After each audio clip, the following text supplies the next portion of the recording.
look at that. It's the Big Daddy camera. Da-dome, dome, da-dome, dome, dome. We're back out in the studio after the cooking show. I'm about 15 minutes late starting, but that's only because, as you might have noticed, things don't go as smoothly as you plan them to. But we did get most of the gear torn down back out here and ready to go. And the stuff we needed, which is good. So, yeah, it's part 5 of the 12-hour live stream, 12 hours in a row with only the breaks in between just to change gear and shuffle things around a little bit, rotate seats and all that, and that's it. We should be broadcasting everywhere. I think it went up. I'm the only one in the sheets right now, which is typical. That's kind of where I live these days, all by my lonesome. Let's see some of the names I can only read right now. I can only read YouTube, but we got moderators coming in to help us out on Facebook. The Dude is here, Star Roberts, Danny H., Jane Motts, Insurmountable Cali Cat, Ron Fisk, Doom Doo Dum Dum Dum, Chipmunk jump back in there. Tribute Pineapple moderating from somewhere on the planet. Oh, he's yelling at me to post to pin Dum Dum Dum to pin PayPal in case anyone wants to donate and to tip the Dancing Bear. That's me. Kristen Hartman, Alan Lawson, E-Fog, Big One, Christopher Sievik's back in here. Some of the usual suspects. Laura's in here. If anybody's watching on YouTube and you see someone with their Big Red 1 next to their name, they're a green name. That's a member. Big Red 1, member for a year. Big Blue 2, member for 2 years.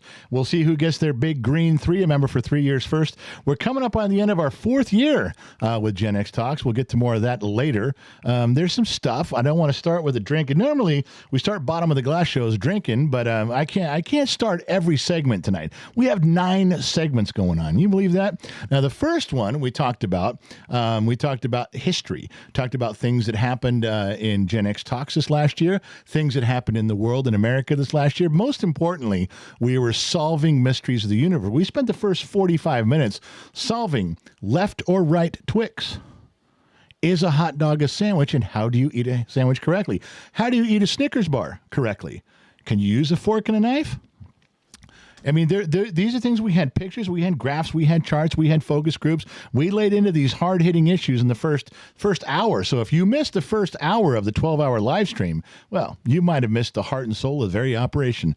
But I can't twist your arm and make you go back in time. But if I could, that's where I'd start. Just letting you guys know.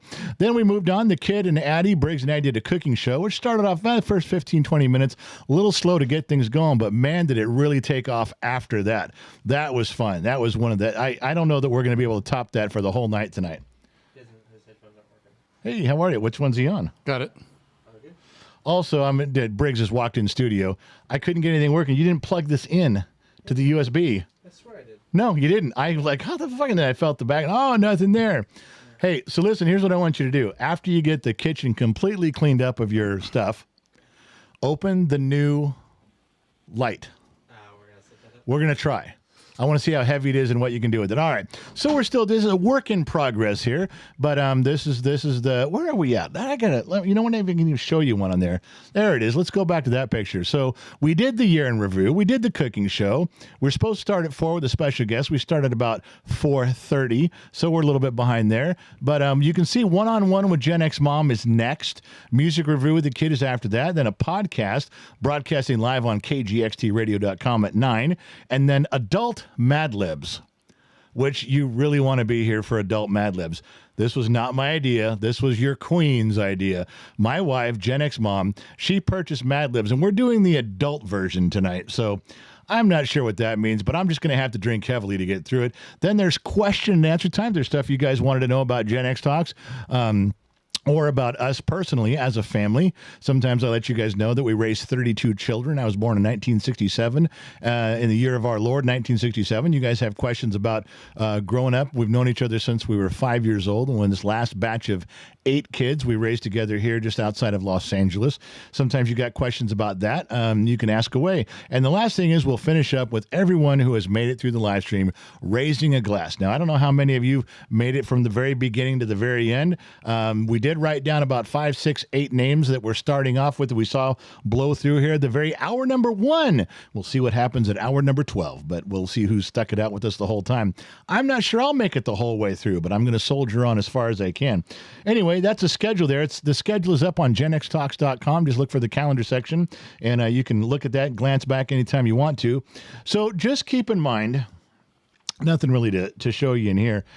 Just keep in mind what we're doing. This is a 12-hour live stream. It started at noon Los Angeles time, and we're about 4:35. So we've gone 4.5 hours of our 12 hours. So yeah, we're not even halfway through it yet.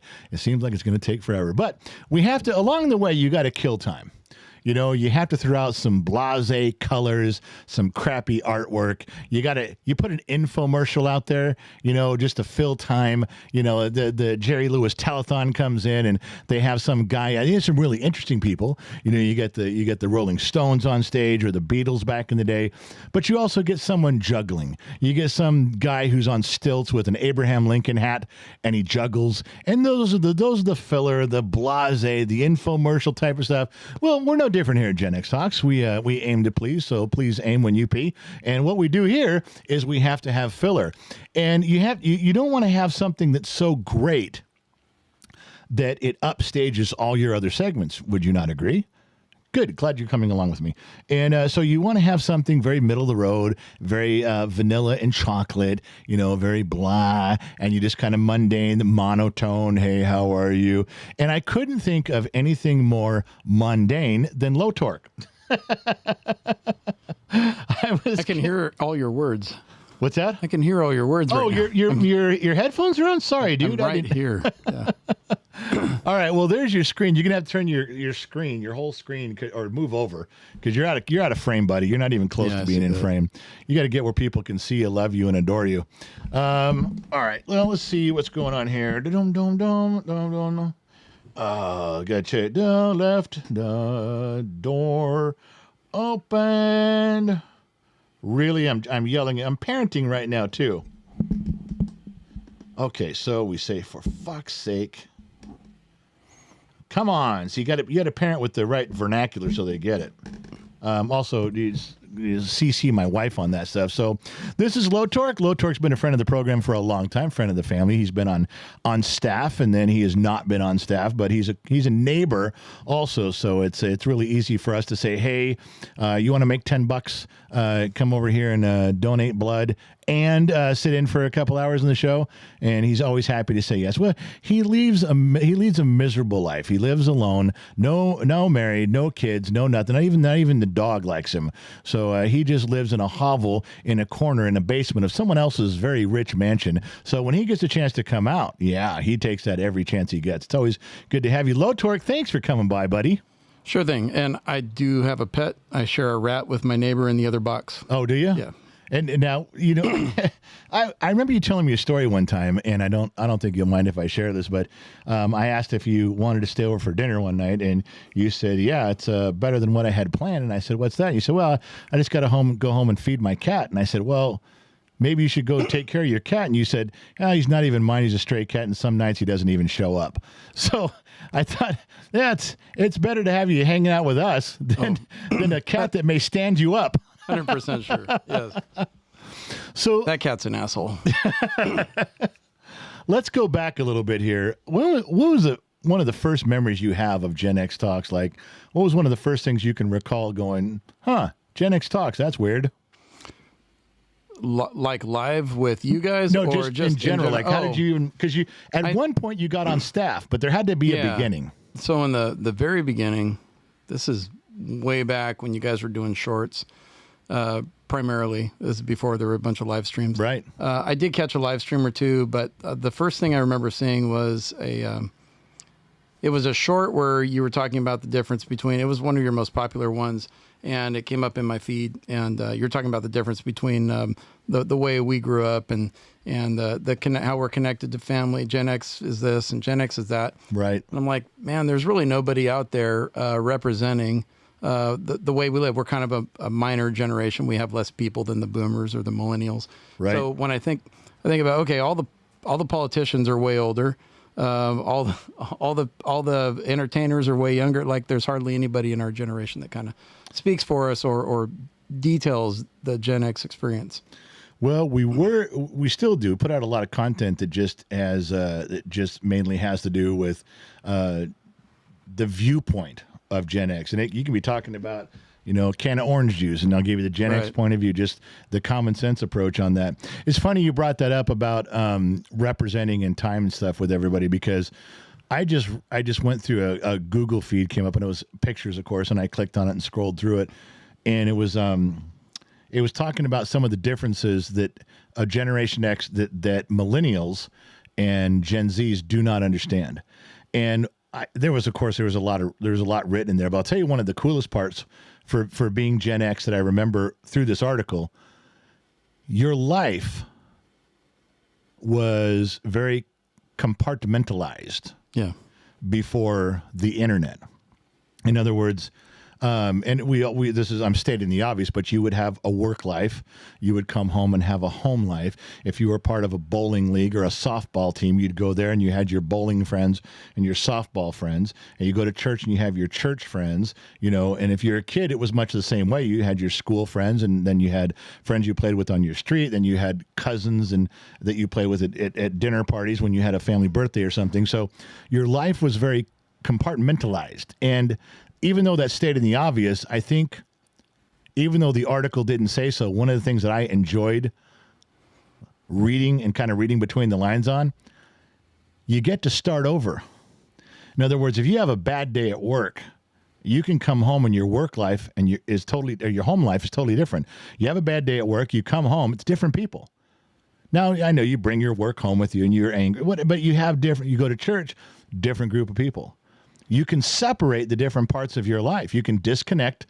You can disconnect from home. If home isn't going well, you disconnect and you go to work. Yep. Have a good day at work. But man, when you have the internet and Facebook and Instagram and a phone in your pocket, you never unplug from anything. Yeah, I used to have different friends. I had friends that never met other friends. I had separate work friends. I had school friends.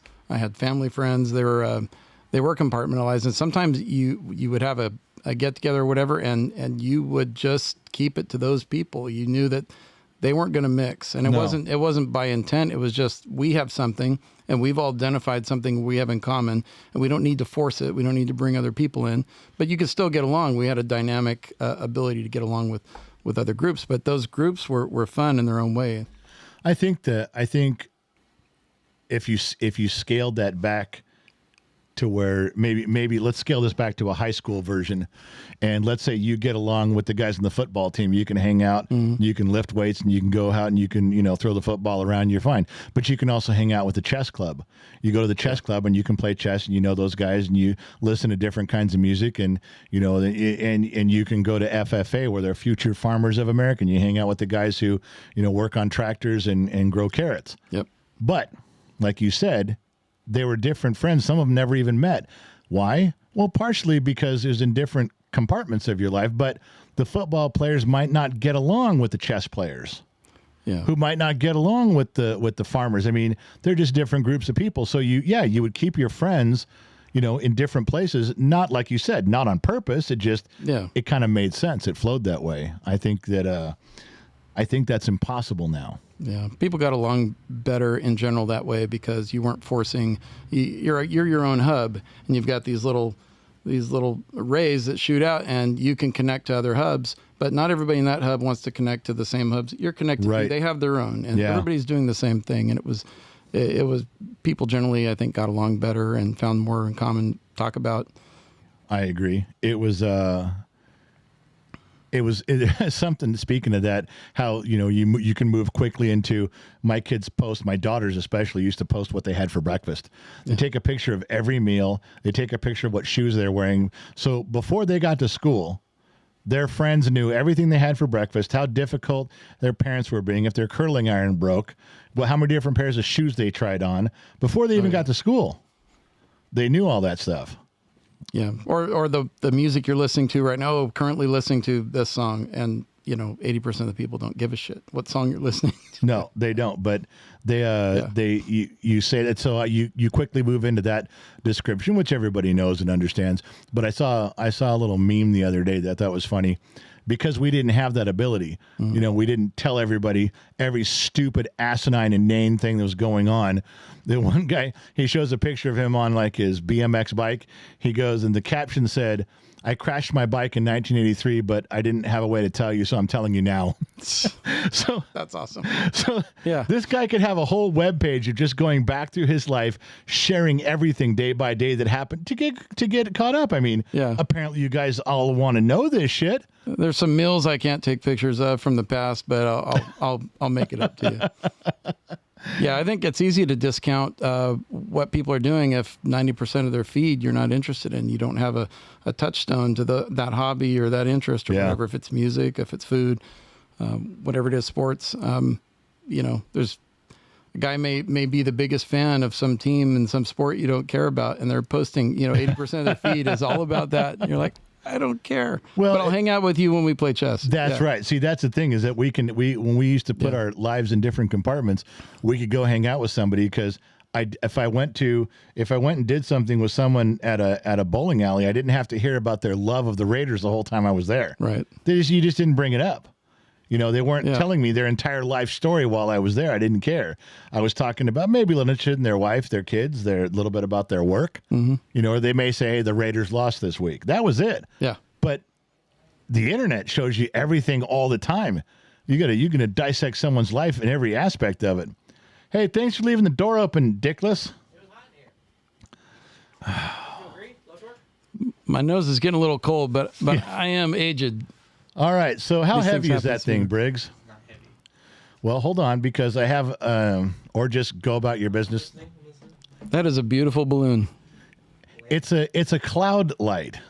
Lantern. Thought you were going to say up, and away. Woo! Okay, so Here, we're ready for the 12-hour live stream. good. You stand there. That has to, now, this is the part, does it, turn it around and bring it over here, because I need to see the back of it. What's on there to hang it from? It goes right onto the thing. We can hang it right on the stands. Except that's not what I want. I want it hanging in the middle of this open space, straight down for everybody. Oh, well, So now I have to look at the back and see what's on the back. nothing. Oh, and it plugs in there too. That's going to be a little tough. Well, the only thing you can...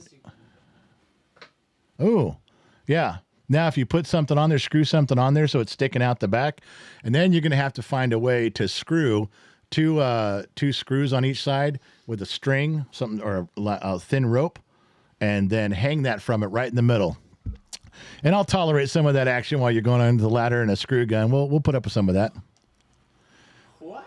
Okay, listen again. No, I'm listening. I understood what you said. I'm just like, whoa. So what you want to do is you don't, look at me, you don't want to screw into the paneling this way. You want to screw straight down into that header. And then like two screws and take a rope in there and tie it, come across this way and make it super tight. And then hang that thing just so it'll sink down a little bit. And we got a cloud. For those of you wondering what we're talking about, go to Discord, Gen X Talks Discord server. It's discord.gg/Gen X Talks. It's free for the month of December. And you can see a studio camera and it'll show all the stuff we're talking about and doing. You can see the whole studio right now, but you got to go look. Now, right now, what Brigger's trying to do, he's trying to figure a way to get out of this.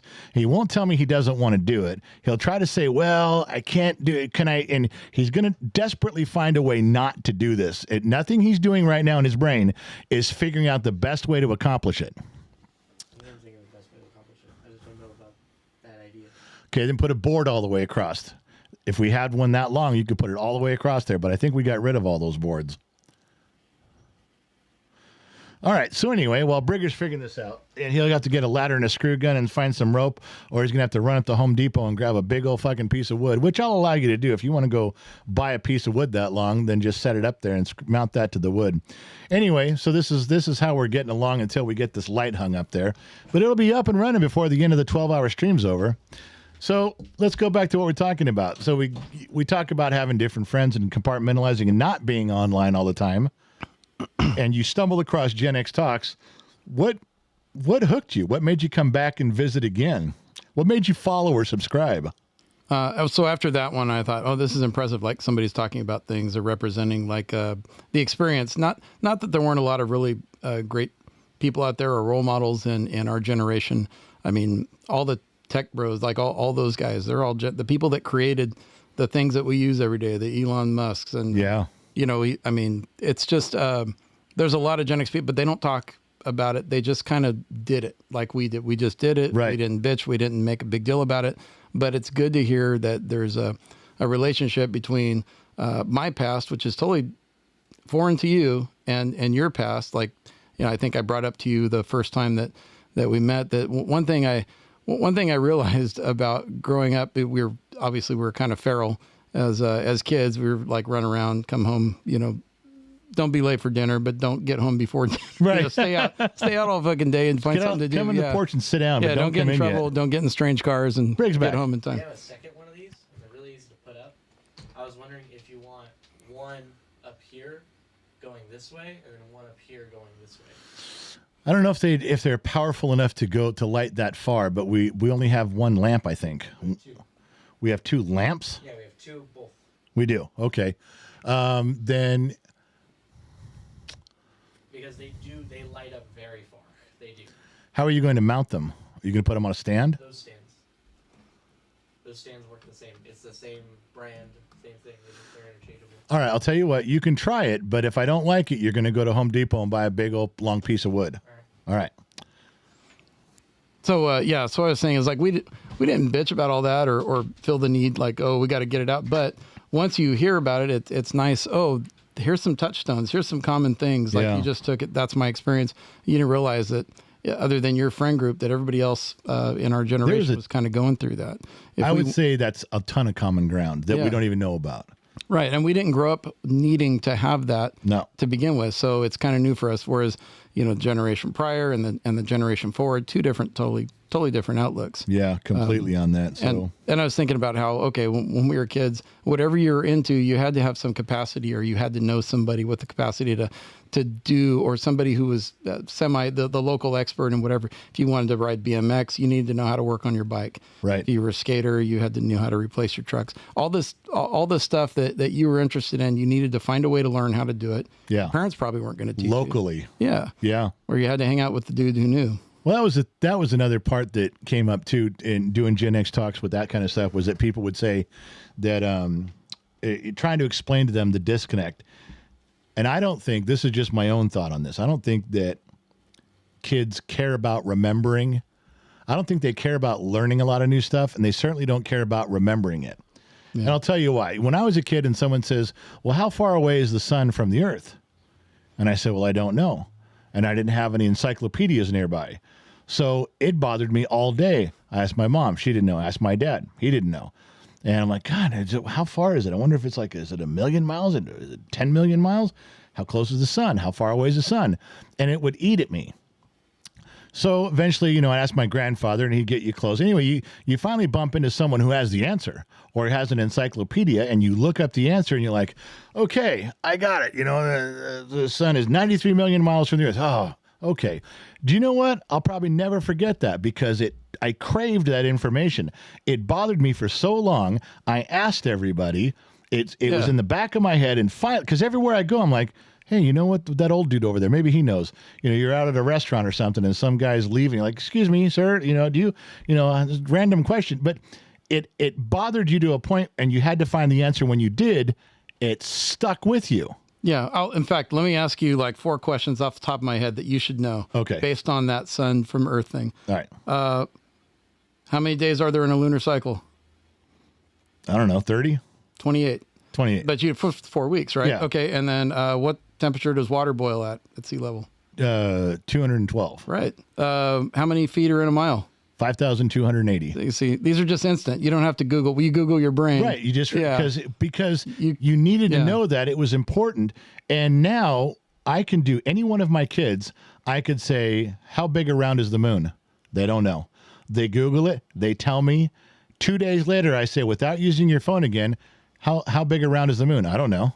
Well, you just looked it up 2 days ago. Well, I don't know. I forgot. Why? Because everything is right back there at their fingertips again. They don't have to remember anything. Yeah. They can just look. They can Google it again. Now, why that's not a good idea is because you don't value anything you're picking up. You don't value anything anybody's saying ever. Nope. It trains your brain to think, oh, I don't need to. I'll just go back and get it. Just like you don't really need to know how to do math. It's, what did our teachers always tell us when we were kids? You need to learn how to do this. You're not always going to have a calculator with you now, will you? Show your work. Yep. Yeah, we're like, years later, yeah, we always have a calculator with us. Now we do. Everyone's got a calculator, so they were wrong. And there isn't any math I need to know because it's all on my phone. It trains your brain to not have to value anything. Nothing's important. You don't need to remember it. It's all right here. Just look it up again tomorrow. Well, that's fine on how far the sun is and how big around the moon is, but that's not okay when there's things you need to be remembering, but your brain is trained. You're like, oh, what was I doing now? Wait, what did that guy tell me I had to, how much was that? Did that thing cost?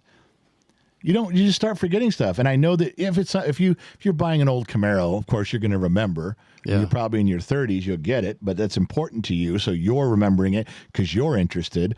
But for teenagers all the way up to their early 20s, I have watched it single-handedly with all of my kids and all of their friends. So I've had a sample group of a couple of hundred kids through high schools over the last 5-8 years. They just don't think of anything. They don't have any idea what's going on because they can just look it up. Nothing's important. Right. You know, they learn it long enough to pass a test in school, and they'll admit that they don't even try that hard because, well, I'm not really studying. If I get it wrong, the teacher will just let me retake the test. Yeah. Do you know there's teachers that'll let them retake Oh, the part of the test they miss? Think about that.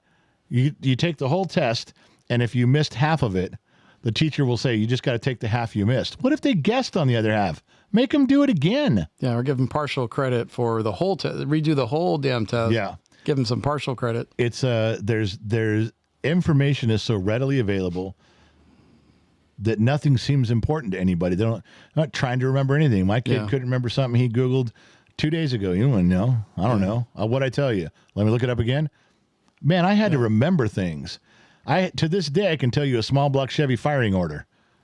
Yep. You know, how would I not know that? Right. And the reason is because once I knew it, I couldn't go ask my grandpa again. I'm like, oh, shit. Yeah. I got to memorize that.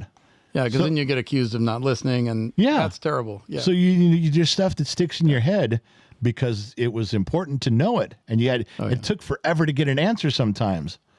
I think that's a big problem that we face too, and I think that's where you and I and a lot of other Gen Xers have some common ground, is that we do listen to people and we do pay attention to what's being written, what's being spoken, and we value the information around us. A lot harder to sift out what's bullshit these days.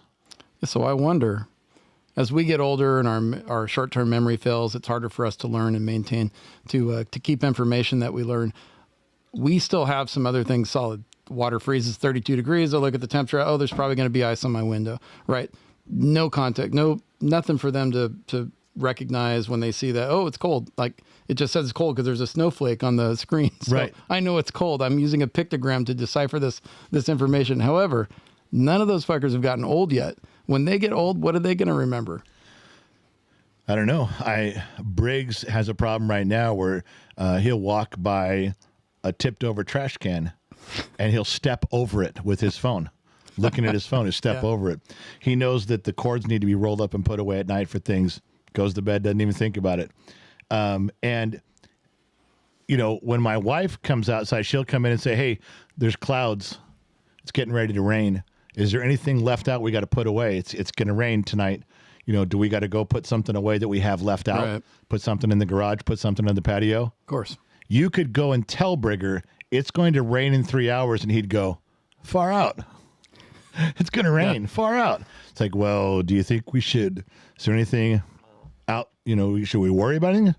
No, we got to worry about it. Well, did we have something out? No, I don't think so. Well, what about the tools you were using outside on that table? Oh, yeah, the saw's out there. Yeah, go bring that stuff in, dumbass. And if he leaves it out there and it rains, he goes, well, I didn't know it was going to rain. I didn't know. I didn't know it was going to rain. I didn't know it was going to rain on those things that I left out. Yeah, it amazes me that kids, late millennials, early millennials are pretty good. They're raised much more like Generation X. Yeah, they're adjacent.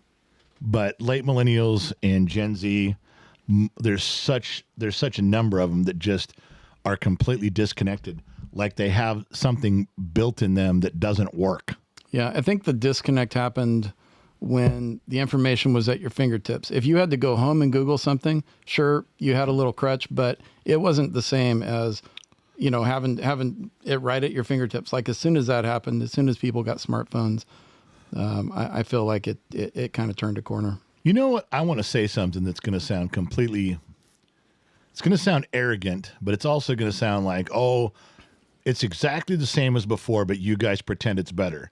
You know, it's kind of like going out on the ocean and breathing the fresh air and going, yep, I'm 2 miles out in the ocean and this air is better than it was, or, you know, this air is, it's my air 2 miles out was better in the 70s.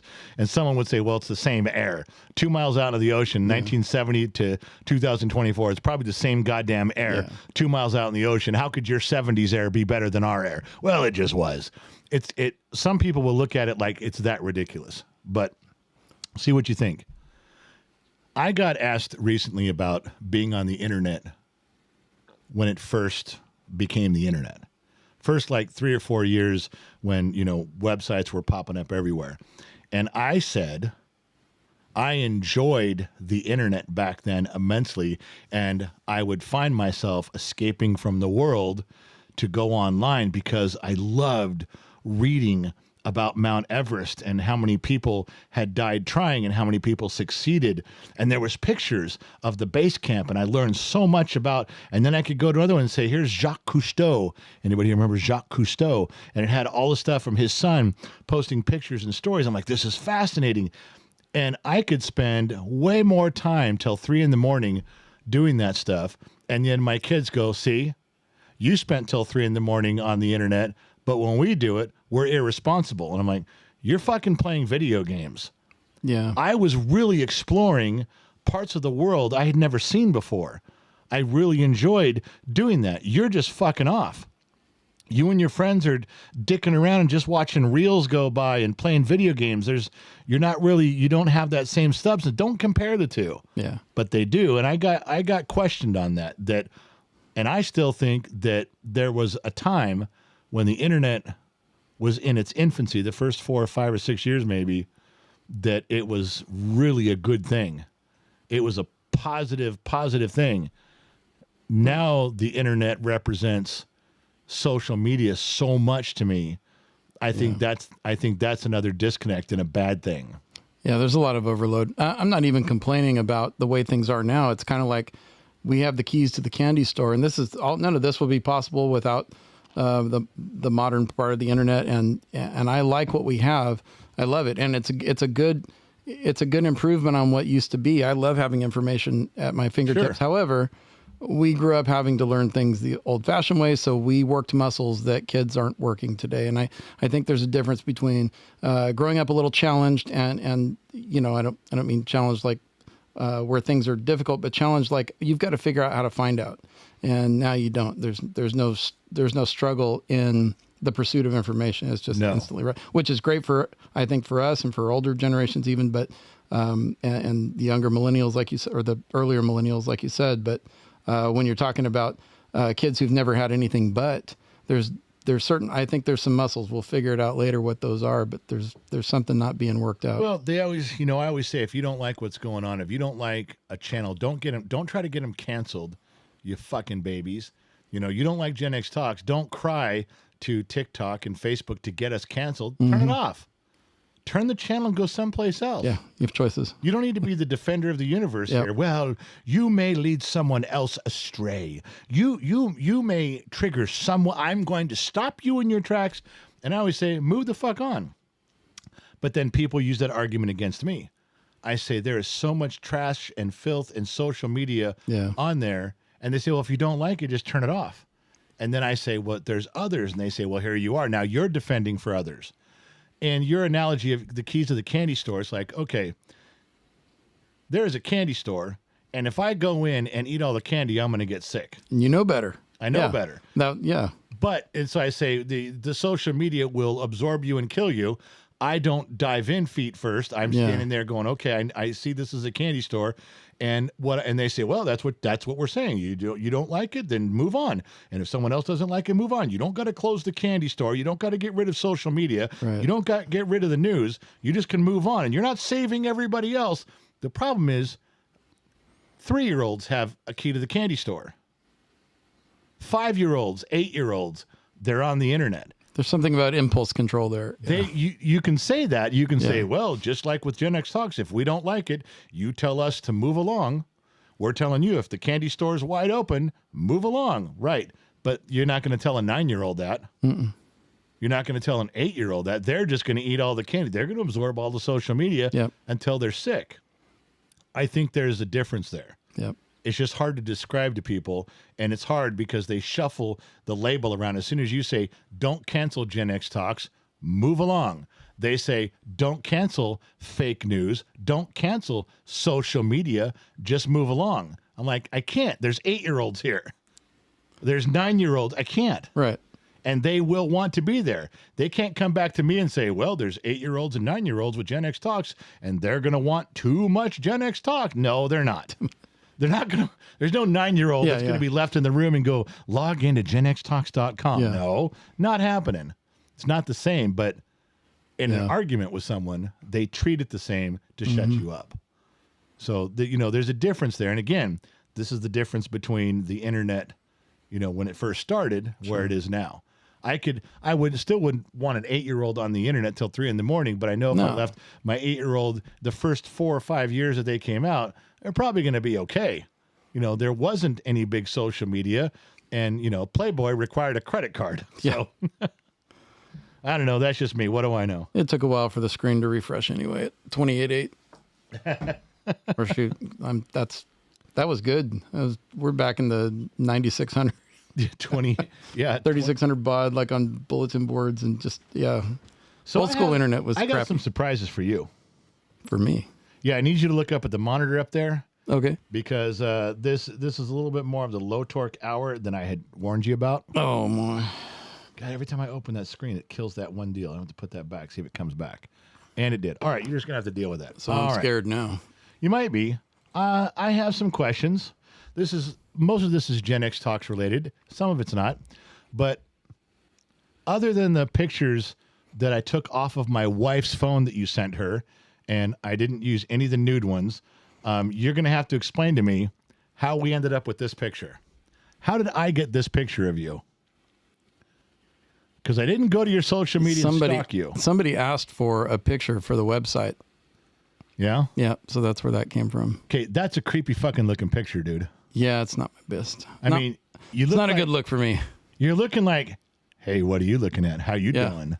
You're just looking like, I can see you looking at me across the bar over there. Yeah, it is a little scopy. Yeah, it's a little creepy looking. I mean, I'm looking at you now, looking at that one. You don't look the same at all.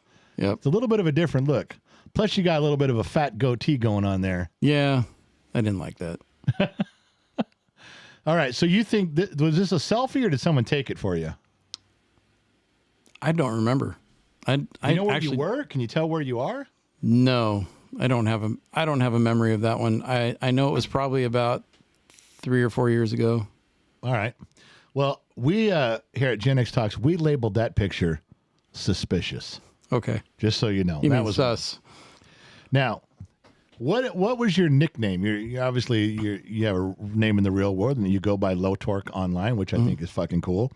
But about halfway through your tenure at Gen X Talks, you got a nickname. Do you remember what it was? Yes, Rick Moranis. All right. Yeah. I want to make sure that.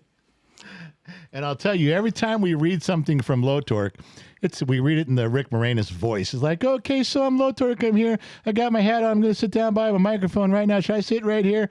And everything we imitate and recite from Low Torque is in the voice of Rick Moranis. And then you found a Rick Moranis slot machine. Yeah. Where? That was in Vegas the second time you guys went. And who took that picture? It wasn't me. Oh man, I believe it was either Lionheart or Sammy. Okay, well, I'd go with Lionheart because Sammy standing on a chair couldn't get that angle. No, she's not tall enough. I think she was standing on the banister, on the railing. Yeah, she'd have to be on some railing. Yeah. Or a maintenance ladder that they left nearby. Yeah, that looks like the angle that Lionheart could take it. Yeah, naturally. Yeah, at his chest level, he just he just went like this. Yeah. And it was still a foot higher than you. Yep. All right. So let's see. Does anybody know where this picture can be seen? Before you answer, maybe, I don't even know if you know. Does anybody know where this picture can be seen on Gen X Talks every week? And it's been up there for 2 or 3 years now. Yep. I'm going to look in the comment section over here, see if anybody knows. Krista Rose says, it's a fine pic, Lotor, not too creepy. Krista, he's fucking creepy, I'm telling you. Though they're all saying it's a nice picture of you. The creepy, suspicious one was a nice picture. Brent says, we all had COVID beards. Exactly. Does anybody know where this picture... Oh, Shiloh. She got it right. Shiloh, do you know where that one is, Lotork? You don't have to cheat and read the comment section. No, I already know because it says right there, fucking picture. Yeah, but where in the It says podcast. But Huh? Where would it be in the podcast? How would you see that? Are you asking me for the answer? I'm asking you for the answer. It's on the intro. It's part of the intro. I thought you were joking. I thought you were fucking with me because it says podcast right on the picture. Well, because there was one episode where we did a story and talked about you. Yep. But then we used like 20 different cover pictures to move around the screen. Right. And that was one of the ones that we used. So yeah, that was the original cover photo of that episode, I think. Right. And then but some people know that it's one of the ones that drifts by. Yes. During the video intro to that. So you guys got that. Okay. All right. Insurmountable Cali Cat, you got it, but you're late. So shut up. Don't talk to me. Insurmountable. So back when you were on staff, I'll take you back in time a little bit here. This will be one for you. That is your staff picture. Oh, yeah. Now that one's a little bit more, I'm settled in. It's kind of a little bit more like a high school yearbook picture. You're kind of leaning in a little bit like, all right, my future awaits. I got you. So that's a posed photo. Yeah. Like somebody told me to do that. Yeah. And you look pretty normal there. You're not leering at anybody. Yeah. Normal, like a school photo. Yeah. Yeah. It's senior year. Let's get out and take some pictures. Oh, where is it? Tell me where this picture was taken. I think that was. You notice your shirt? It says, I'm an extra, low torque. Yes. I bought it that way. Yeah. I think that was at the car show. That was at the very first car show here in Bakersfield. At the 99. I remember, at the drive-in. Yeah, where was that? What was the name of that drive-in place? The Crest. The Crest, yeah. And we did an impromptu car show. We showed up there, threw up a white tent, backed the truck in, and put up some chairs. I was surprised at how many people actually recognize this. There's a couple things I remember from that show. I remember who showed up. You showed up. David Black. Yep. Trippy Pineapple was there. I remember an older couple who said they were on their way home from San Diego or something, and they lived up north, far up north, and they said, we waited an extra day for you guys to be here, and instead of taking the 5, we came up to 99 so that we could come by and say hello. That was one of the first times that I thought, man, that really, what is that picture where it's supposed to be? And to be watching on Facebook, Facebook Blue, that sucks for you guys. That was one of the first times I was like, wow, there was someone that took time out of their day to come say hello. They didn't just, we happened to be there, so we thought we'd stop. Those shirts, incidentally, we don't make those anymore. Remember at the time you could order a shirt that said I'm an extra, and you could fill out the little form, said what name do you want on it? You could have your own name on it. And Gen X Mom would make you the shirt with your name. I'll bet there's not even 20 of those shirts in existence where you had it, where we printed it and you could make your name on it. Maybe 20. My first Gen X shirt, staff shirt, was given to me by Miss Liz. She gave it to me at the bowling. Like she at the handed bowling it to alley. you? Or no, she took me in another room and gave it to me because I had to change shirts. I remember that you had your Charlie Brown shirt on. Yeah, and so she says I have an extra shirt. So she took hers off. She's clothes underneath. She took her shirt off, gave it to me, and then she put on a different one, and I ended up wearing hers. What was that? And it had her name on it. That's right. Yeah. You know what? I should have found that picture. When I say that Low Torque had a Charlie Brown shirt on, he has this stupid collared shirt that has these big white, light brown, white, light brown. These stupid. I mean, everyone says it's a Charlie Brown shirt, and I don't know if he still does. He used to wear this thing with pride. He'd like show up to an event, cleaned up, shaved, smelled nice, got his cologne on, got his good pants on, and then this shirt. I don't remember anybody that ever complimented you. Hey, dude, nice shirt. Where'd you get that? Yeah, it was one of my favorites. A lot of shirts have thin lines, and it's hard to find like a thick line, thick striped shirt. So I liked it. Well, there's a reason for that. But I had to stop wearing it after you called it Charlie Brown. I gave it away, actually. And that's no shit. That's a real story.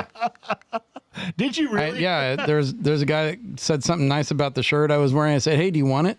And I literally took it off. I said, give me your T-shirt. And we traded shirts, and he has it now. Don't even know who it is. It doesn't matter. He's gone. No, we were drunk. We were outside downtown doing the beer crawl. And he said, I like that shirt. And I said, you want it? Because I was ready to give it up.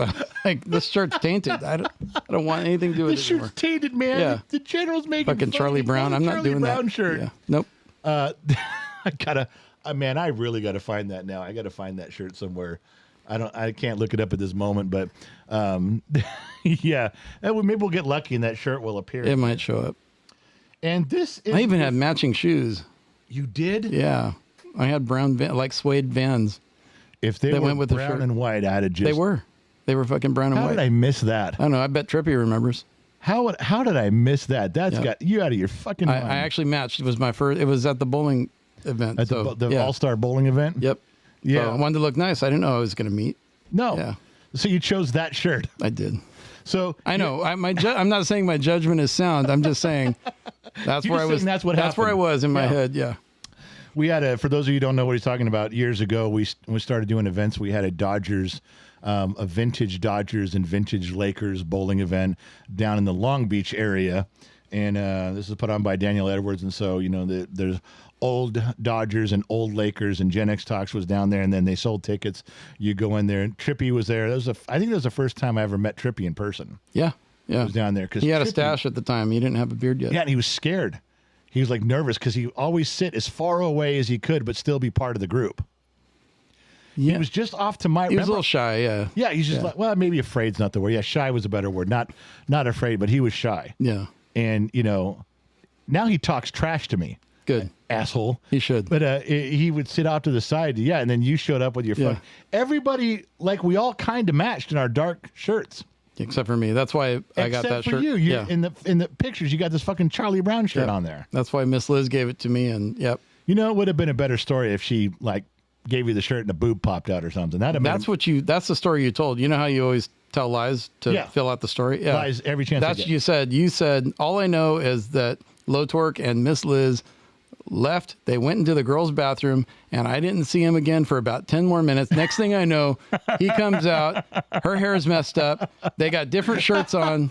That's what you said. That sounds exactly And what it was nothing like that. Excuse me. That's exactly the way I remember it. Give or take a lie or Give two. or take a lot of fucking lies. Well, I stole that from Wyatt Earp, right?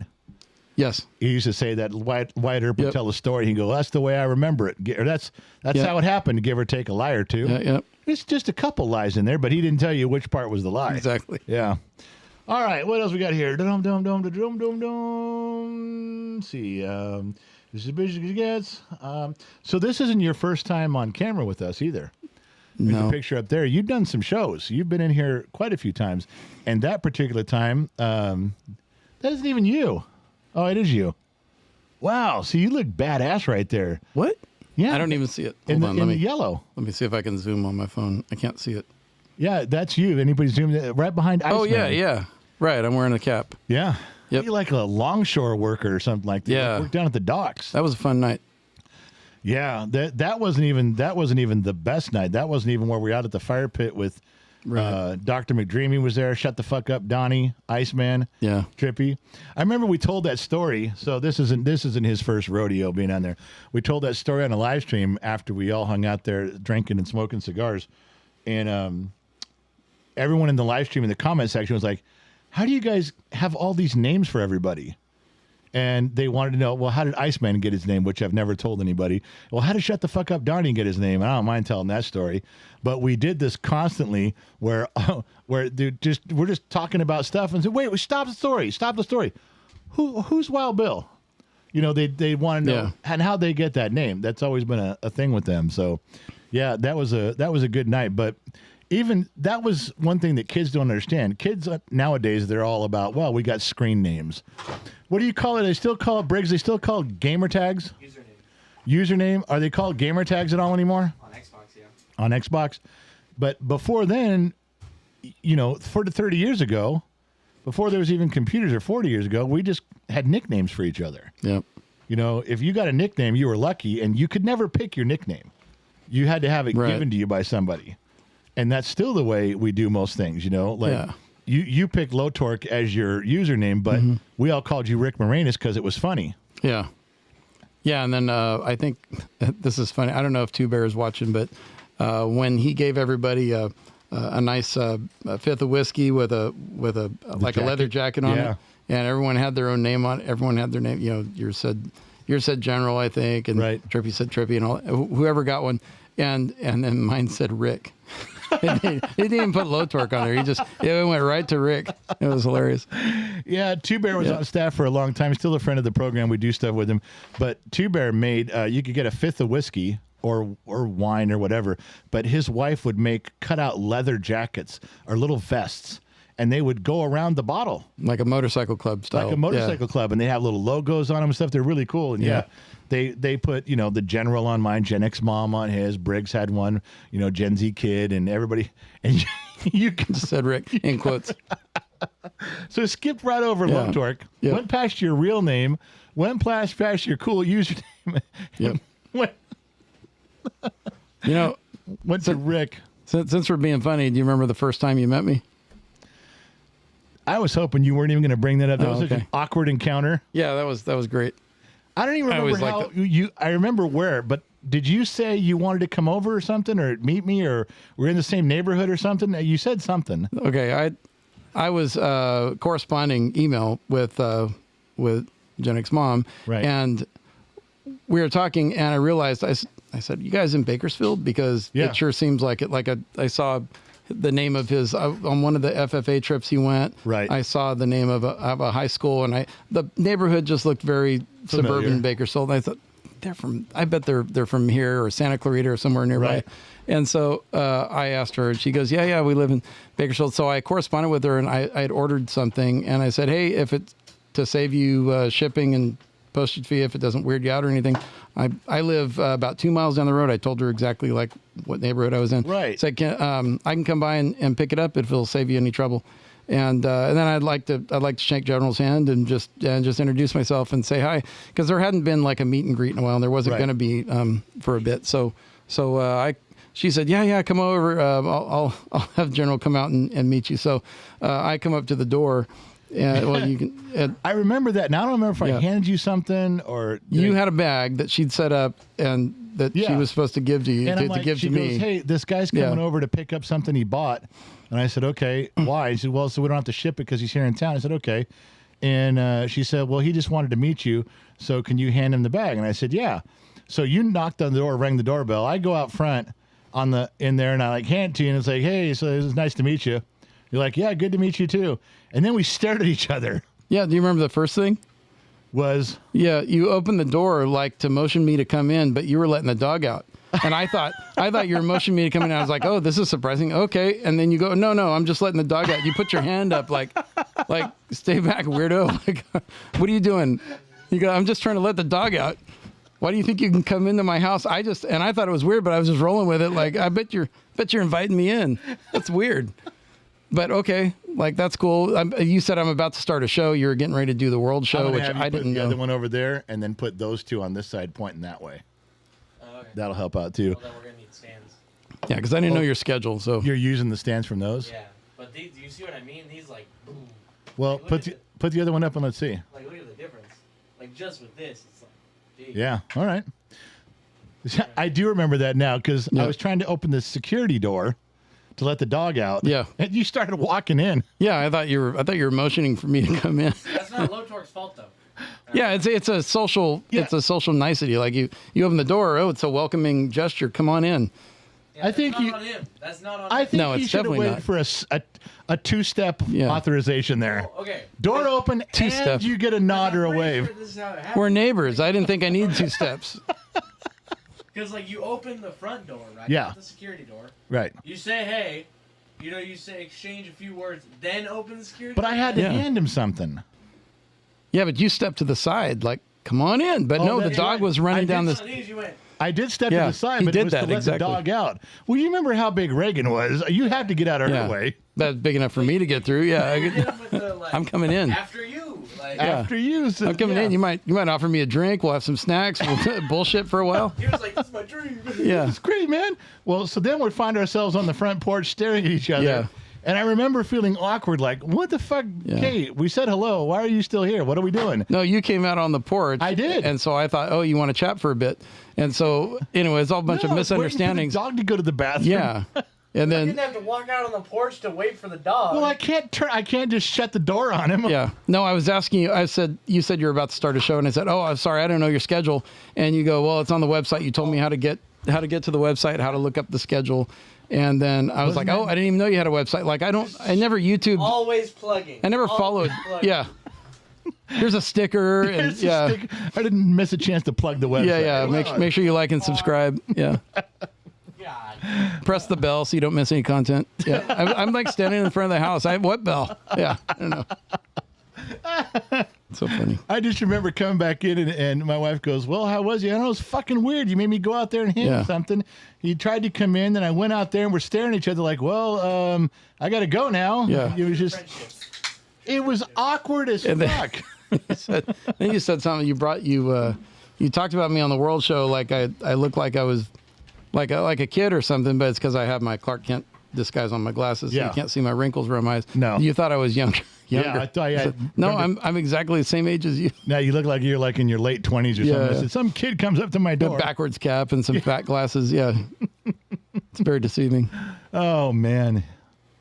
Yeah, Yep. that was funny, but we've come a long way since then. No, not as many awkward moments, but that was one for sure. Yeah, not since last night. Yeah. Well, last night was really awkward. Yeah. Good thing it was remote. Let's see. Where's another one here? Here's one. So I didn't know I don't have your picture saved in my phone under low torque, not one picture. Right. The other day I learned that, God, I really fucked up with these ones over here for people that are watching on, Facebook Blue. I'm fucking up the pictures on that quite a bit. There's a different view. Yeah, they have a vertical view. Ah. So anyway, I learned on my Android that when you go to look up pictures, one category it already has for you is like, were you looking at people? Yes. And I click on it and it's got a list of, like, my wife. It has one picture of her and it says you have 722 pictures of this person. And you have, 31 pictures of this person and 29 pictures of that person. I'm like, oh shit. I wonder if, so I scrolled through until I found your face. Yeah. And it said like I had 11 pictures on my phone. This was one of them. Wow. How did it fucking pick Yeah. you out of all these? I'm the tiniest picture. Yeah. This picture, you think it would be listed in my phone as Sammy Joe's boobs. You think it would have said, "Are you looking for Sammy Joe's boobs?" I got a picture of them right here. That is not what it says. Doesn't even say you're looking for anybody in a Brooklyn Dodgers baseball cap. No. This picture, it picked you. Yep. And not Josh. Josh is in the foreground.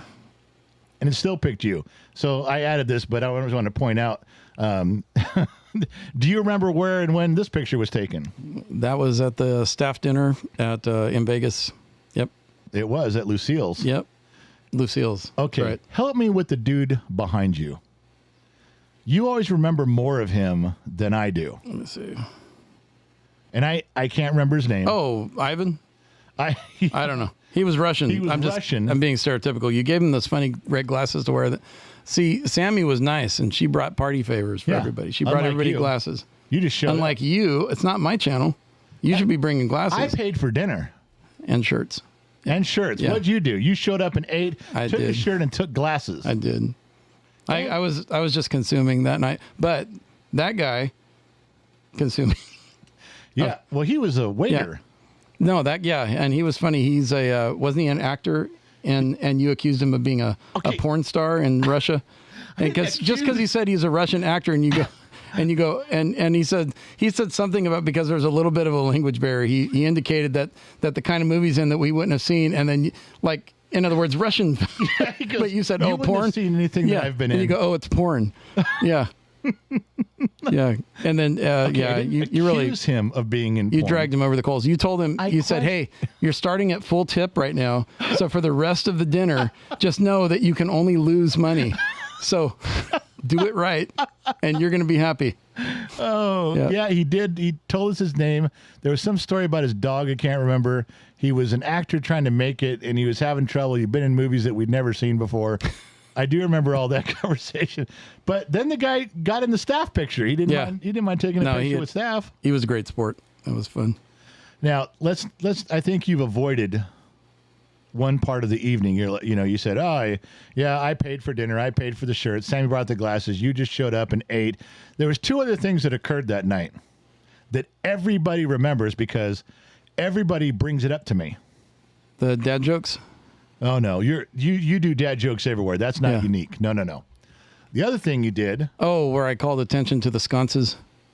No. With this part of you just on the wall. You took a live stream and ran to the restaurant. Yeah, I do. You know why? Because you were at what peak were you at? I was at Bomber's Peak. No, I was beyond. If I'm taking a camera and I'm stealing the live stream, I'm running away from everybody. Because you wanted me to. You said, "Hey, can somebody find out?" You needed Ivan or what? I don't know if his name was. Whatever his name was. I'm being so serious. The Russian porn star. Yeah. So you wanted him to come back over. Maybe he was on break or something. So I say, "Here, I'll take him. Let me. I'll just take the show with me." So and then I go back there. I think I was drunk enough where I was skipping and shit. You were because you took the phone, which we were doing a live stream right there. Yeah, and I was telling the show to off. Yep. I was telling the show, come on, and I was, and even though I had control of the phone, it was like I don't know. You two things that can be in your brain at the same time, right? And I'm jumping over there and I'm talking to the show. You have no idea what's going on or what I'm saying. You were gone. You kind of took your chances giving me the phone. Oh yeah, you could have, but you could have whipped out your Johnson and it would have been over. Yeah, and it never got recorded. So to this day, anything I said, including in my own memory, is lost. That's right. Yeah. Yep. So that was one thing you did. And please explain to everybody carefully, articulately, what is Bomber's Peak and how does it relate to alcohol? Bomber's Peak is that special place where after you've had just a little bit to drink, you might be better at some things, cognitive or physically. You may be better at some things after you've had a couple of beers, like if you're shooting pool or you're bowling. Right. Everyone knows that, okay, if I loosen up a little bit, even giving a speech or something. So that was coined. I don't know if it was coined by Steve Ballmer, but it's in reference to him pointing that out, that he got some of the best performances out of his engineers or his software engineers, his programmers, after they've had a couple beers. But once you reach, and he was the former CEO of Microsoft. So once you reach Bomber's Peak, it's really hard to stay there and to keep that peak performance up because you have one more drink and then everything, all of your productivity is gone. Yeah. Right. So it's not worth it to try and to aim for that. No, you got to try to maintain that certain buzz. Yeah.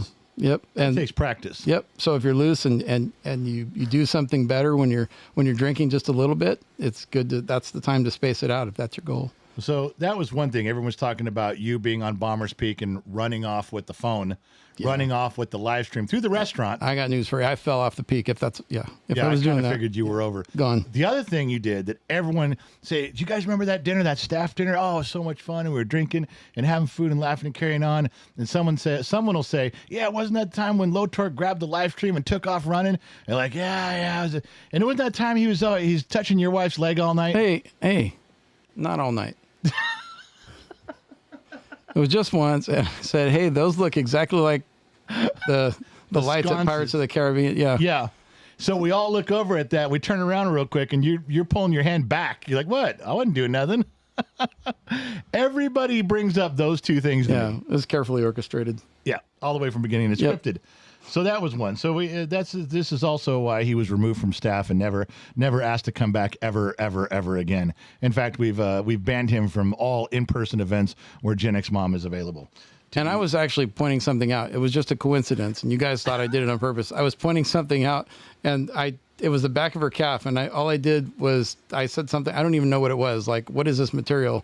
And right before Really? then, You're going to go with that story? You were checking out Yes. the material Yes. on the calf I'm going of my wife. with that story. Well, thank God you weren't worried about what her bra was made All of. right, and we're done. Let's move on.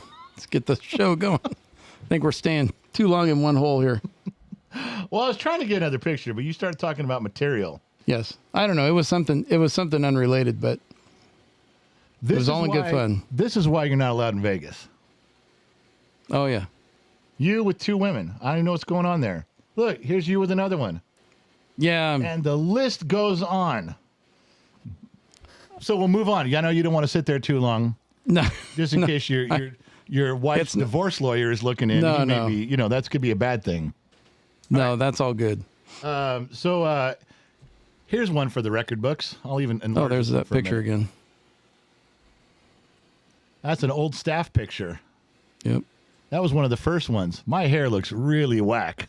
Like right out of the 50s. Look at the kid. He's just after he Yeah. shaved his head. There's you leaning in. And that's a lion and 2 bear. Trippy looks pretty normal there. And Josh and Ash had to share a screen on that one. Got your Brill cream going. I don't know what happened there. How did that even? My hair does not do that. So, ladies and gentlemen, that was Moderator Appreciation Night. I'm not sure how well you fared with the fans on Moderation Appreciation Night. I was not in the top 3. I want to say There were 4 staff. I want to say that Gen X Mom won that round.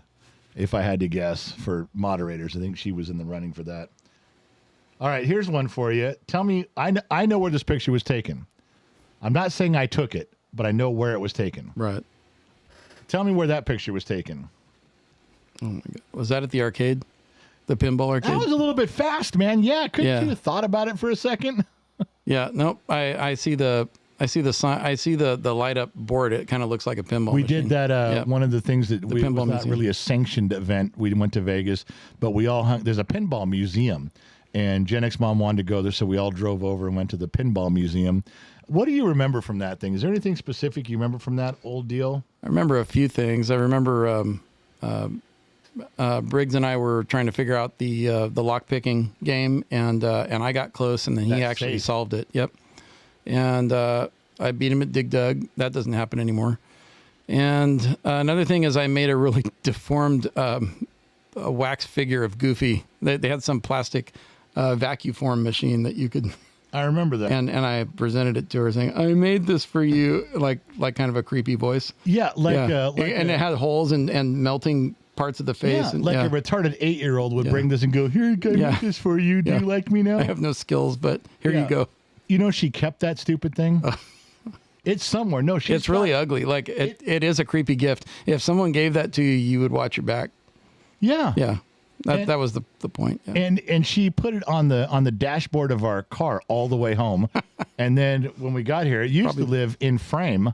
Yeah. Before we had the studio, when we were just in the house and tearing up her dining room, she had this stupid thing. I'm like, do you know there's only like 6 people that know what this ugly melted plastic artwork is? That's it. Yeah, and if it's going to be any of the Disney characters, the creepiest one is Goofy. Oh, for sure. Yeah. So Yeah. Yeah. So yeah, I do remember that. They had a Big Lebowski pinball machine. yes, I was super happy about that. that was cool. The one I was looking for, it's a very rare one. It's a Star Trek Next Generation one. I've seen pictures of it. I've seen videos. I've never seen one in person. But yeah, that's up.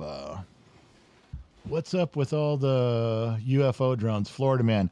I don't know. I wasn't really talking about that Florida man. I was talking about other stuff. So we'll talk about that some other time. So yeah, the pinball one you got pretty quick. Now, this is the picture you asked me about the other day. This is why women stay away from you. You took this picture. I just added the caption to it. Oh yeah.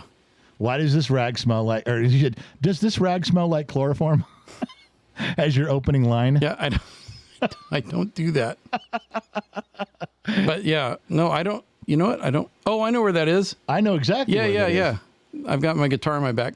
So that's the lounge area, kind of the central meeting place where we all ended up kind of meeting every day in Vegas at the Red Rock. At the Red Rock, yeah. So, and it has two. I'm gonna do what you do. It has two.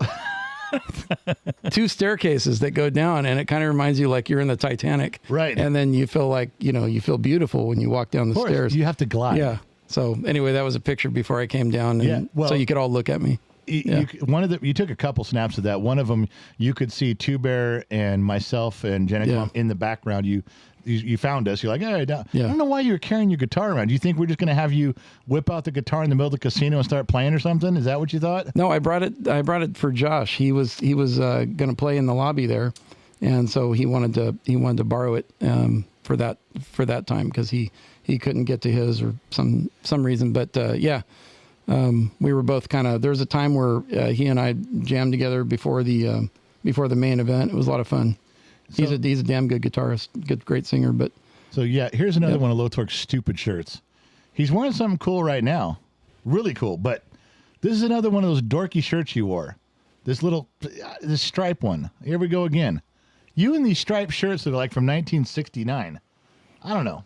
I can't tell you what's going on there. So I watched a lot of Brady Bunch. that's what it looks like. Yes. It does look like. There's our Newsy thing. Anyway, that was all the pictures I had. For some reason, I don't have, I don't have that one. You know what we should do? We should call Jennick's mom. Let me see if I can get her on the phone because she'll have that picture. She lives here. She got a whole, I know. What? You can just like, I'm not going to, hey, we're outside in the studio. I'm not going to run in the house. we're underground, 200 we're feet in a sheltered below bunker. occupied Yes. California. All right, let's see if this is going to work because she can send me a picture of you in that fucking Charlie Brown shirt. I guarantee it. All right, let's see here. Let's see if we got one here. And we got one here. And then we got to get Trippy in here, and we got to get the other camera set up. I'm waiting for Briggs to come back because he didn't set up the cameras yet. Ah, shit. What am I doing here? What's your next mom's phone number? I know it is. And did it connect? Is it going? It says Bluetooth. It says there. Yeah, it's like Hello? Hello? I can't tell. Hello. Hello? You're live on Gen X Talks. I You can hear am. her? What's your question, caller? Yep. I can't hear her. No, you called me. Oh, no, he called you, but I'm Oh. talking to you. Okay. I couldn't hear her. My volume was down on my speakers. Okay. Hey, go ahead. Don't start. All right. Are you going to be my midnight kiss? Hey, have you seen that? What's that over there? I'm not looking again. He was Is that a talking- helicopter or a drone? There's something up there You see how you did the camera now? Look, it zoomed in on you because you Oh, yeah. did that. You got it now. because You it got, follows your hand. Yep. okay, well, how are you going to zoom out? Yeah, he's talking about my distracting gosh. me with a helicopter because we talked about Vegas where he distracted all of us looking at those stupid lights in Lucille's where he could touch the back of your calf. Remember? Oh, yes. Yeah. So anyway, I have a question. We're stumbling through some pictures of Low Torque here, and I don't know how to get away from the camera. You got to go like this, right in front of it. No, too far, too close. Just go like this, L, and be back a little bit where it can see you. And no, go like this. Go like this. Yeah, and it'll do it. Just do an L. Do you do an L with 35 fingers, or do you know with I thought two L's with Oh, my two gosh. fingers, man? Have you guys been Oh. drinking? No, No, but it seems like is absconded. So I was going to ask you. We had a conversation about his stupid Charlie Brown shirt, but I can't find it. She already did. That means she was listening in. ma'am, I'm going to have to ask you to turn down your radio. We're getting some feedback in the background. I can get this over here. Let me do the drag and drop section of the program, which you're all acquainted with here. Let me open up my Telegram. Was it on camera? Hello? No, you don't have to. I'm You just can- hanging out here. okay, say goodbye. Goodbye. Thank you. Bye. No. Come by anytime. All right, so she's I leaving. don't know. All right. Yep. Hold that's on. it. I got to put it on. No one can see that yet. Okay, but those are the shoes.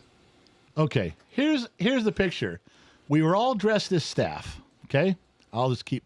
You don't need to see me. We're all dressed up as staff. We got black on now. David Black isn't on staff, so he's got a blue shirt on. But I even think his was a Gen X Talk shirt. And there's Low Torque wearing his Charlie Brown fucking. You wore those shoes. I told you. Okay, look at me one more time. an L, just two fingers. Oh, 2 fingers. Just 2 fingers. All right. And go like this, go way back. And when you're back like this, just do this. Now you're going the wrong way. There you go. Look at that.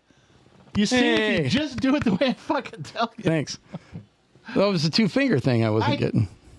I kept telling you 2 fingers, and you kept doing this. I always use more. I didn't mean to. Sorry. Anyway, this is the All-Star Bowling event. Yeah, boy, yeah. Trippy looks like he drives around an '84 Ford white van with no windows. Ooh, you got your Charlie Brown T-shirt on there. God, it was so I couldn't. And you're right. Well, I didn't. My wife did. Apparently, she'd already sent it to the phone. She already was talking about it and just sent it.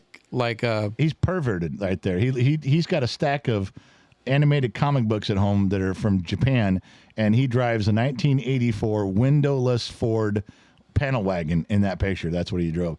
And you got your Charlie Brown T-shirt on there. God, it was so. I couldn't. Lionheart's the big jolly green fuck who's 9'9", and then Briggs with his little skinny arms there. I'm in the background. Gen X Mom, the only pretty one in the whole picture.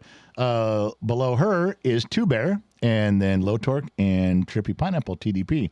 So Two Bear's gone, Lion's gone, you're gone, and Trippy has arisen to be the senior executive staff member who's kind of our utility guy. He does everything. You know, he actually shows up to events, unlike you. he's a jack of all trades. He is. He's a good guy like that. So I've overcome all of your questions and problems and proclivities.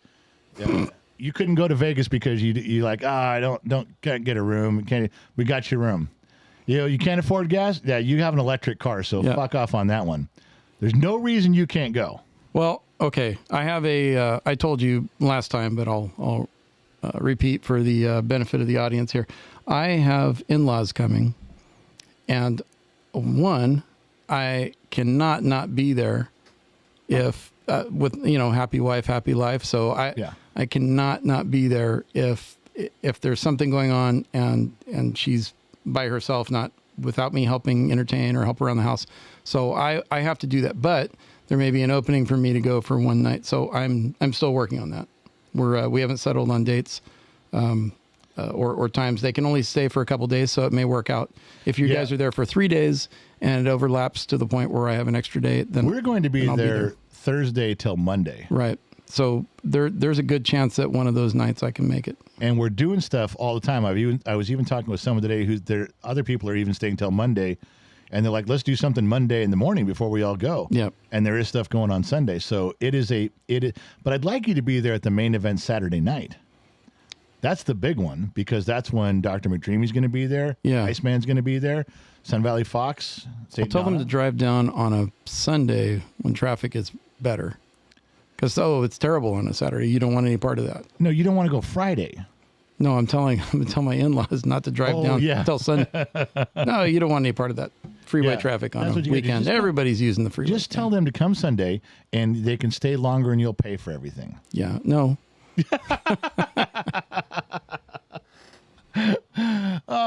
They're better off than me. They can pay. Yeah, they don't have to pay for as much then. Still waiting on Briggs. We need a camera. We don't have a. Hang on. Need help. So trip. So anyway, that was pretty much all I had. Was that there were some other things that I was going to bring up. And the problem is that when you tell a situational joke, it doesn't always translate. No. Even now, I'm not just saying over radio. I'm not just saying over a live stream. Sometimes you can be standing in the same room with people and try to relive the moment. And as colorful as you can be, you still can't get it. Right. And there was one story about you that everybody who was in the truck that day or in the car that day tells about you that was absolutely deadpan hilarious. And I want to tell you, your one-liners are great, but this particular one ranked up there with Bob Newhart. Oh. That is the deadpan timing straight face of Bob Newhart if I'd ever seen it ever in my life. And this was the one. We were at a big busy intersection in Las Vegas. It was there. You're waiting for your turn to go, and it's fucking forever when you're on the strip. And I just had remembered a story when I'd lived there years and years before. So I thought I would tell everybody in the car. So everybody's quiet. There's like 7 or 8 or 9 people in the Yukon with us. And Everybody's on their phone. Yeah, including me. We're just looking. Yeah. And I said, hey, you guys see right across there, the intersection? And everybody stops and looks. And they said, yeah. And I said, you see over there, there's a bus bench, I don't know what bus that goes through there, Vegas Transit or whatever. And I said, so I got a story. Back when I lived here before, I was coming this way, coming at us, and I was right there at that intersection. And I pulled up to the stoplight. And there was a prostitute on the bench, and she's waving and nodding and smiling, and my air conditioning didn't work, and it was 110 degrees, so my windows are down. So she's trying to get my attention, and I nodded and I waved, like, okay, I see you. So she comes over to get in the car, and I'm like, what are you doing? She's like, well, I just thought didn't you motion me over? And I'm like, and I'm trying to lock the door. I can't roll up the window now. She's already there. She's trying to open the door to get in. She just wanted, I'm trying to tell her, I'm not interested in what you're doing here, but it was a long light. Light didn't turn green, or I could have just taken off. And she's yanking on the door handle, but it was an old beat up Mercury Capri, so she couldn't grab the latch. Yeah. It was one of those nubs. Once you push it down, you couldn't grab it and lift it up. So she's just trying to open the door, and she couldn't get in. And then she finally turned around and went back, and I drove away. It was just a small amusing story because we were sitting right at the intersection where it happened to me years before. I got done telling the story.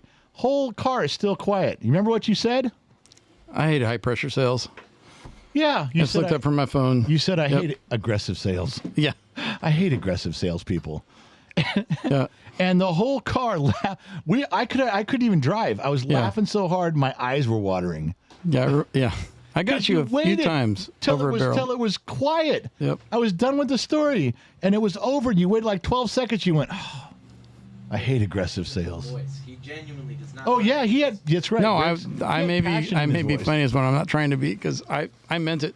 It reminds me of when you get to a dealership, like oh, I'm going to dream about a car that I can't buy. Right. So you go to the lot, and there's 3 people approaching you right away, and you I've got 15 seconds before they make contact. I want to look. So I hurry up and look. I take a picture. I'll look it online. And then, because I'm not going to buy anything, I love talking to them when I'm serious about looking or taking a drive. But they will they're so good. They will convince you to drive something that you didn't want to drive. I mean, you want to drive it, but you don't want all that comes with it. Like, now we got to talk about buying it. Yeah.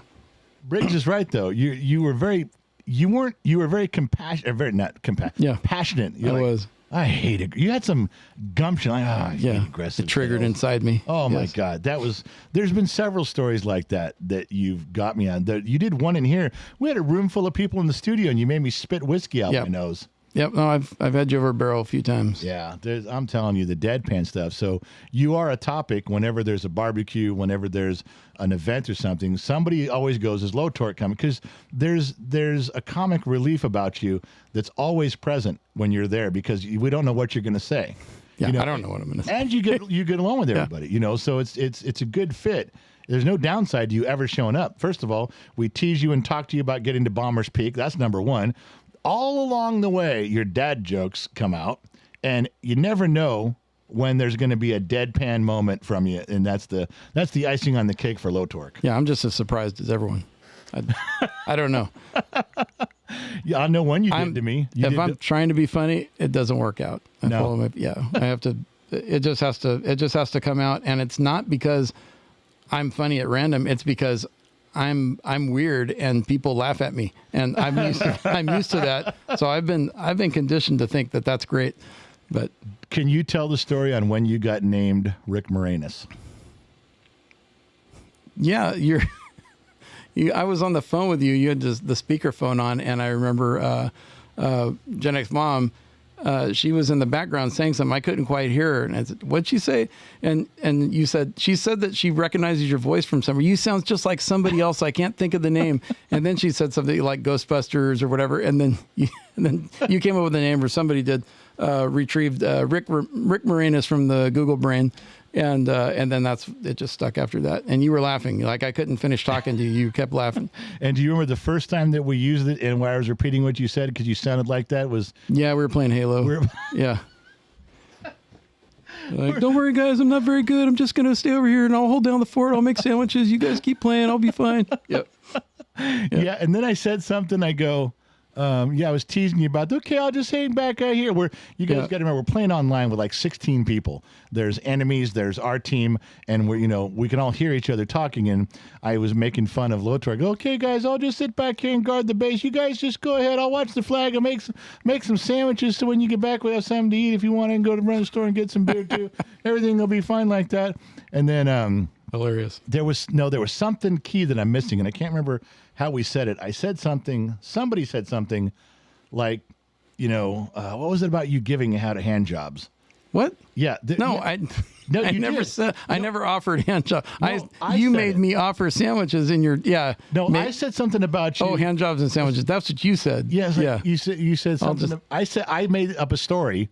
I said, okay, it's really tough going on like this and just keeping these guys a flag away. You got to give a hand job to every guy that comes through. Hand job and a sandwich. That's my job.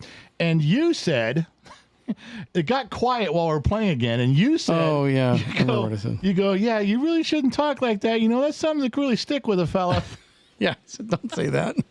Don't talk Yeah, like that's that. the kind of thing that sticks with a guy. It's something it sticks with a fella for a long time. You keep talking about. Yeah. You start saying I'm hand job guy, then everybody's going to think it's true. Yeah. Oh, my God. That's how people get nicknames. I didn't even do it. No, it was just me pretending to be you talking yeah. about some story I made up. You walk away being the hand job guy. And you're like, I didn't say a where'd word. that come from? Thanks. I love this channel. Oh, my God. That's hilarious. That's some good stuff. That was. I did good. Well, anyway, let's see. That was funny. Don't. I think I can get another. Let me go to the Everybody channel, the Everybody page right here. Let's see. Everybody. Okay, there's that. I think I can get one more. Oh, I made you laugh when I said syphilis. Was that what it was? Something about the syphilis was clearing up right when you're about. That's when you spit out your whiskey. Yeah, but I can't Somebody remember. reminded me. What was the context? Yeah, we said something. You go, Oh, you said, here's to, I don't know, you were doing a toast. And I said, here's to my syphilis clearing up or whatever. And then you spit. It's not true. Gen X mom just walks in. Yeah, it's not true. My wife just walked in and was handing me something. And he goes, And yeah, my syphilis cleared up. And syphilis is the kind of thing that'll stick with a fellow.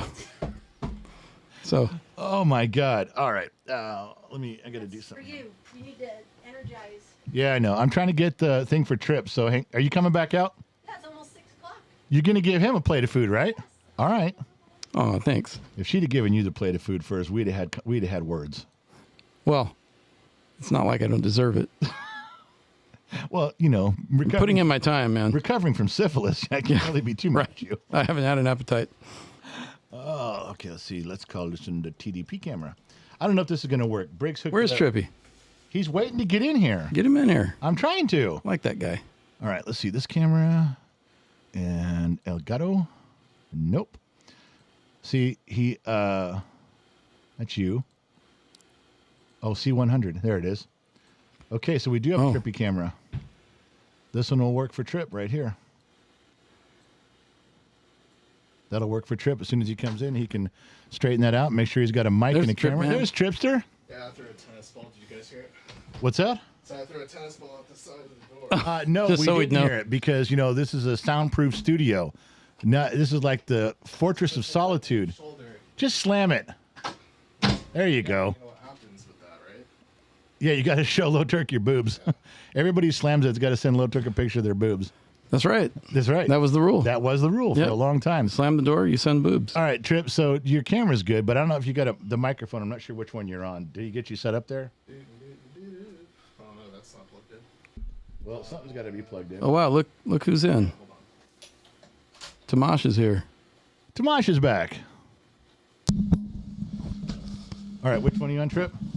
Happening right now. Hello, test. 1, 2, 3, testing. You're on. All right. I hear you will. Mics are hot. So hot. Why are we? Oh, you got you got the headphones too close to the mic. It was reverberating. Some reverb. Yeah. All right, so let me get some of this squared away here because we can do a little better on the big guy, which is me right there. And then everybody's got, and everybody's centered on that. I'm gonna put myself a little more center. There you go. So, and here comes Gen X Mom. Look at her in all of her glory, bringing food, beverage, and libation to everybody on board. Mayo and mustard, okay? You are, yes, that's perfect. Thank you. You're an angel straight from heaven. Thank you. Thank Oh you. my God, you're laying it on a little thick, aren't you? Just a little live? bit. Yeah, we're all live. See, we watched you walk in like he's walking in. What's happening? I don't know. I watched you walk in. We set up the camera. We got the camera. He turned it, and then the microphone. He plugged it in. We're good to go. Yeah, I'm just very Everett, scared of the Everett. dark, so I have my flashlight with me. Now people can see what we're talking That about. thing makes me scared of the light.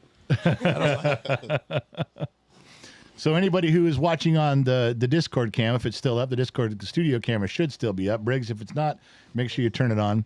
That was discord.gg/Gen X Talks. It's free to join. Just log in with your email, and then you guys can see what's going on in the whole studio. There is- One camera. There's people watching. All right.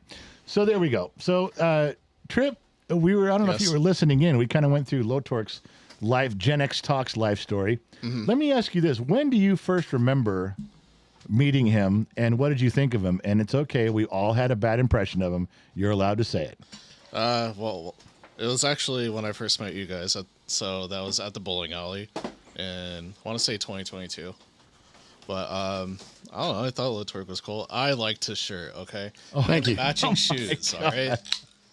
I knew you'd like to share. Charlie Brown shirt. I thought he looked good in that shirt. All right. Yeah, No nobody hate else whatsoever. did. Tribby and I have a shoe thing. We have very similar tastes in shoes. I believe that. You guys ought to trade feet. Different size. Oh, well. Different size. So, didn't you meet? I thought you met him first at the car show. That I little thought the car show was after the bowling. It was. Yeah. was it? I don't Yeah. remember.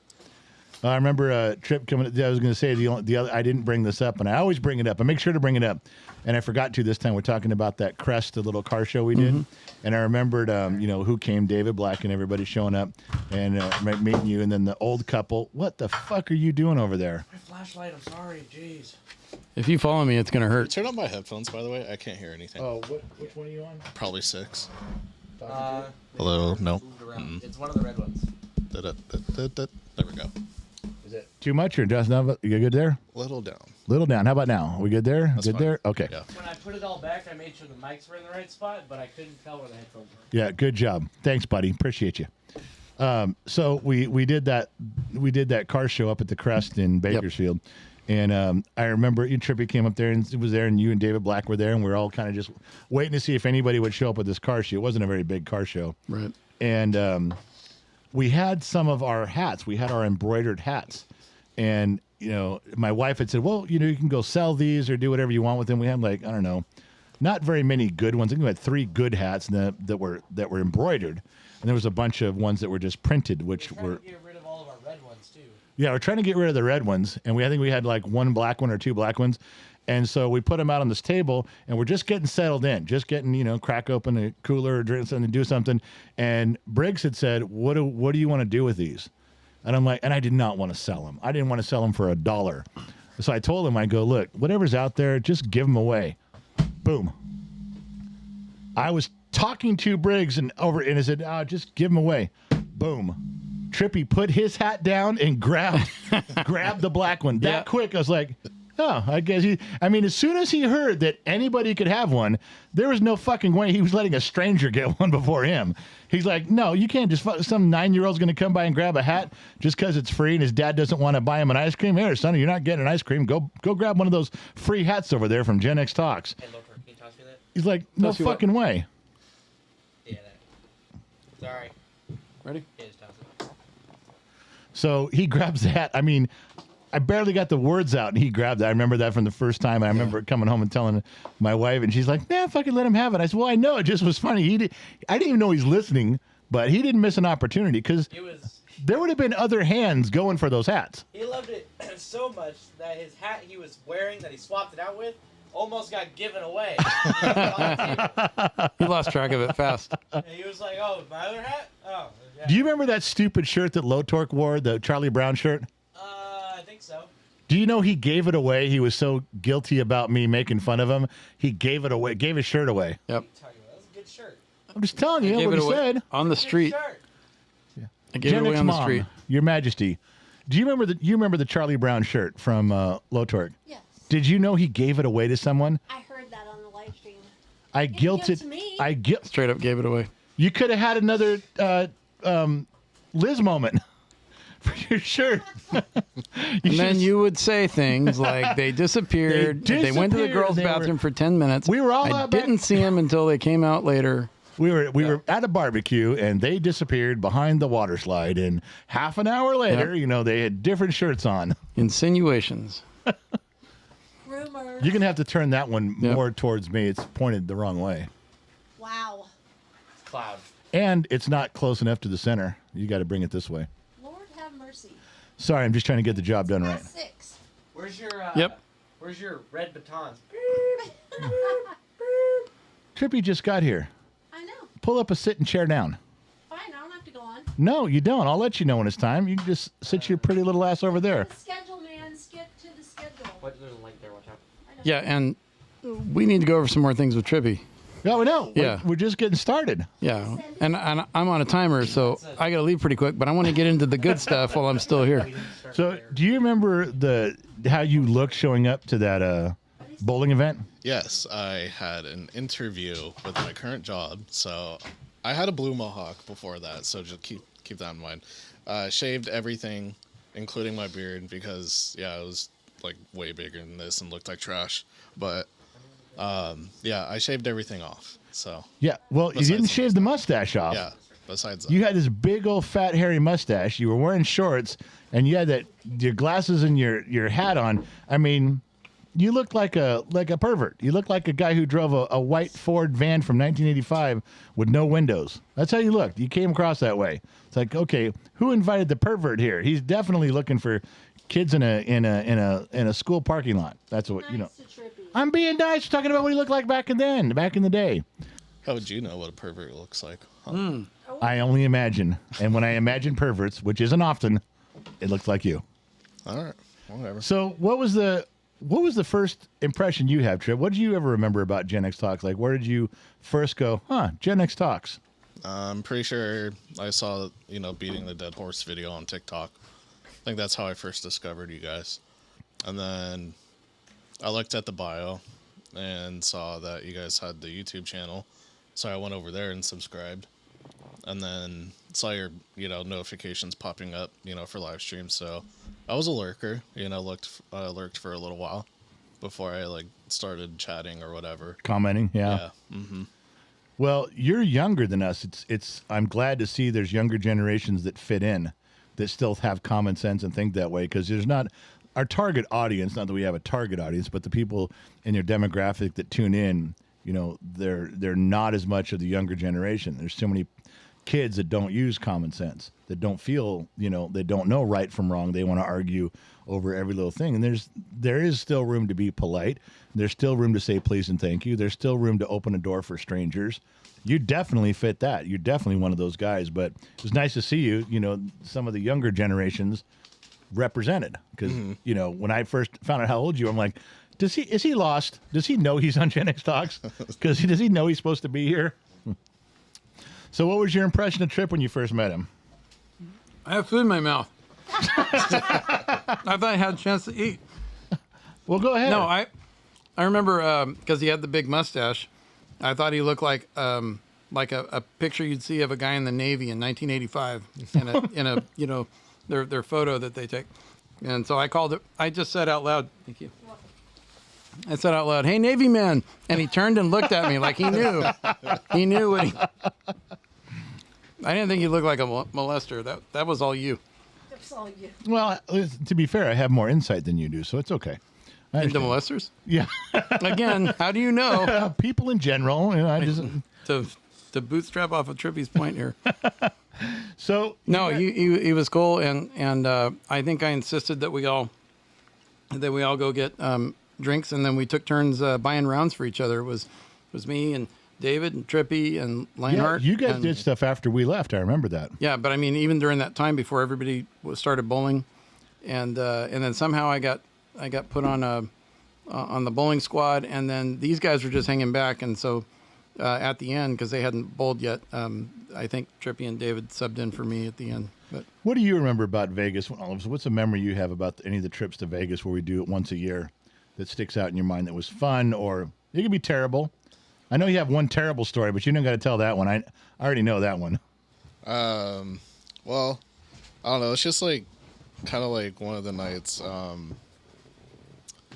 like when we first did like the whole event, just hanging out, near the sports bar. Like I'm kind of more like low key as it is. So Yeah. That's more my style. It's just like chilling, hanging out. But yeah. And then another like favorite time was just randomly going to like Fremont and then looking at like the Sphere in person. That was pretty cool. Good stuff. Yeah. Now tell your worst Vegas story. Well, I don't know if I have one like with Gen X Talks. I do. I know you do.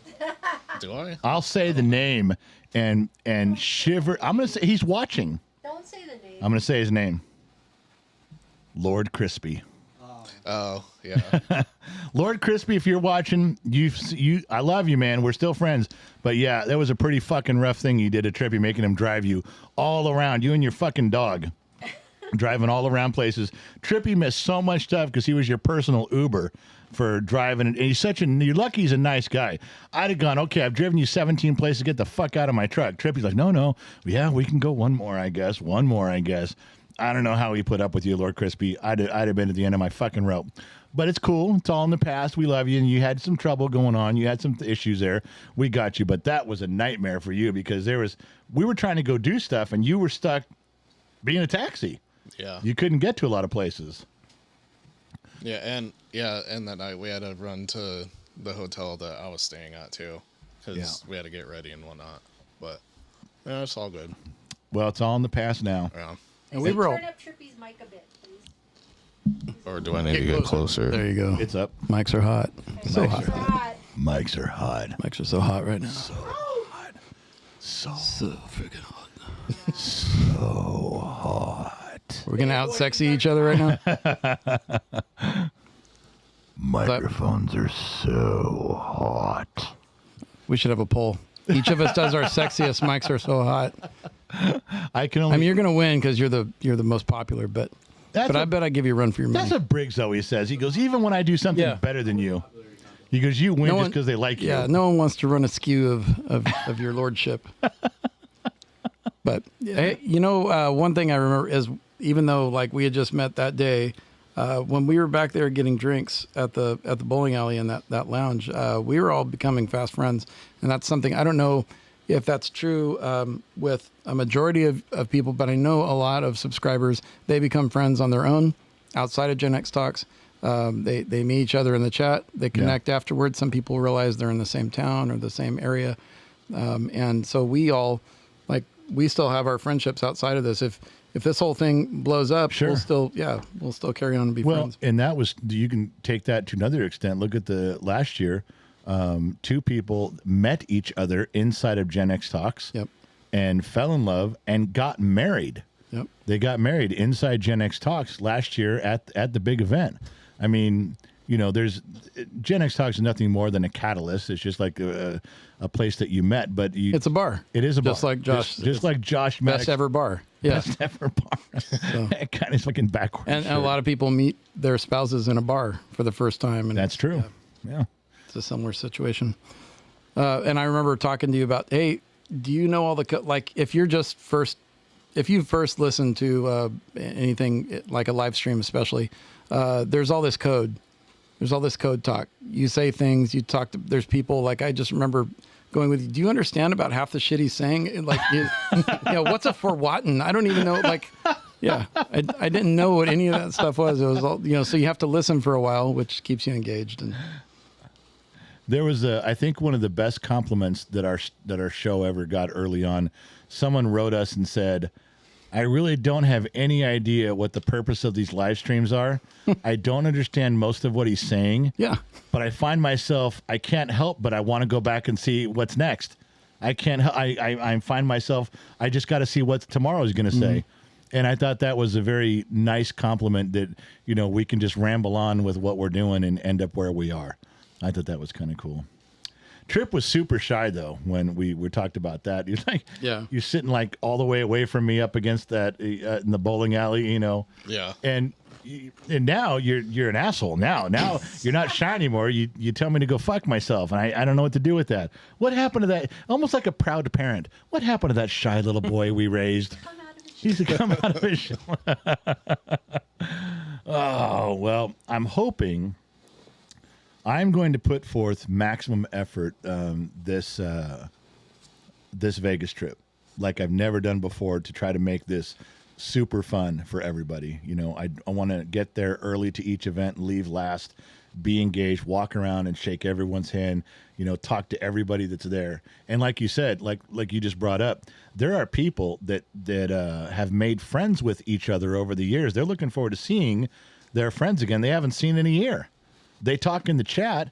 There's people that have called me and said, I've saved up my vacation days so that I can go to this event.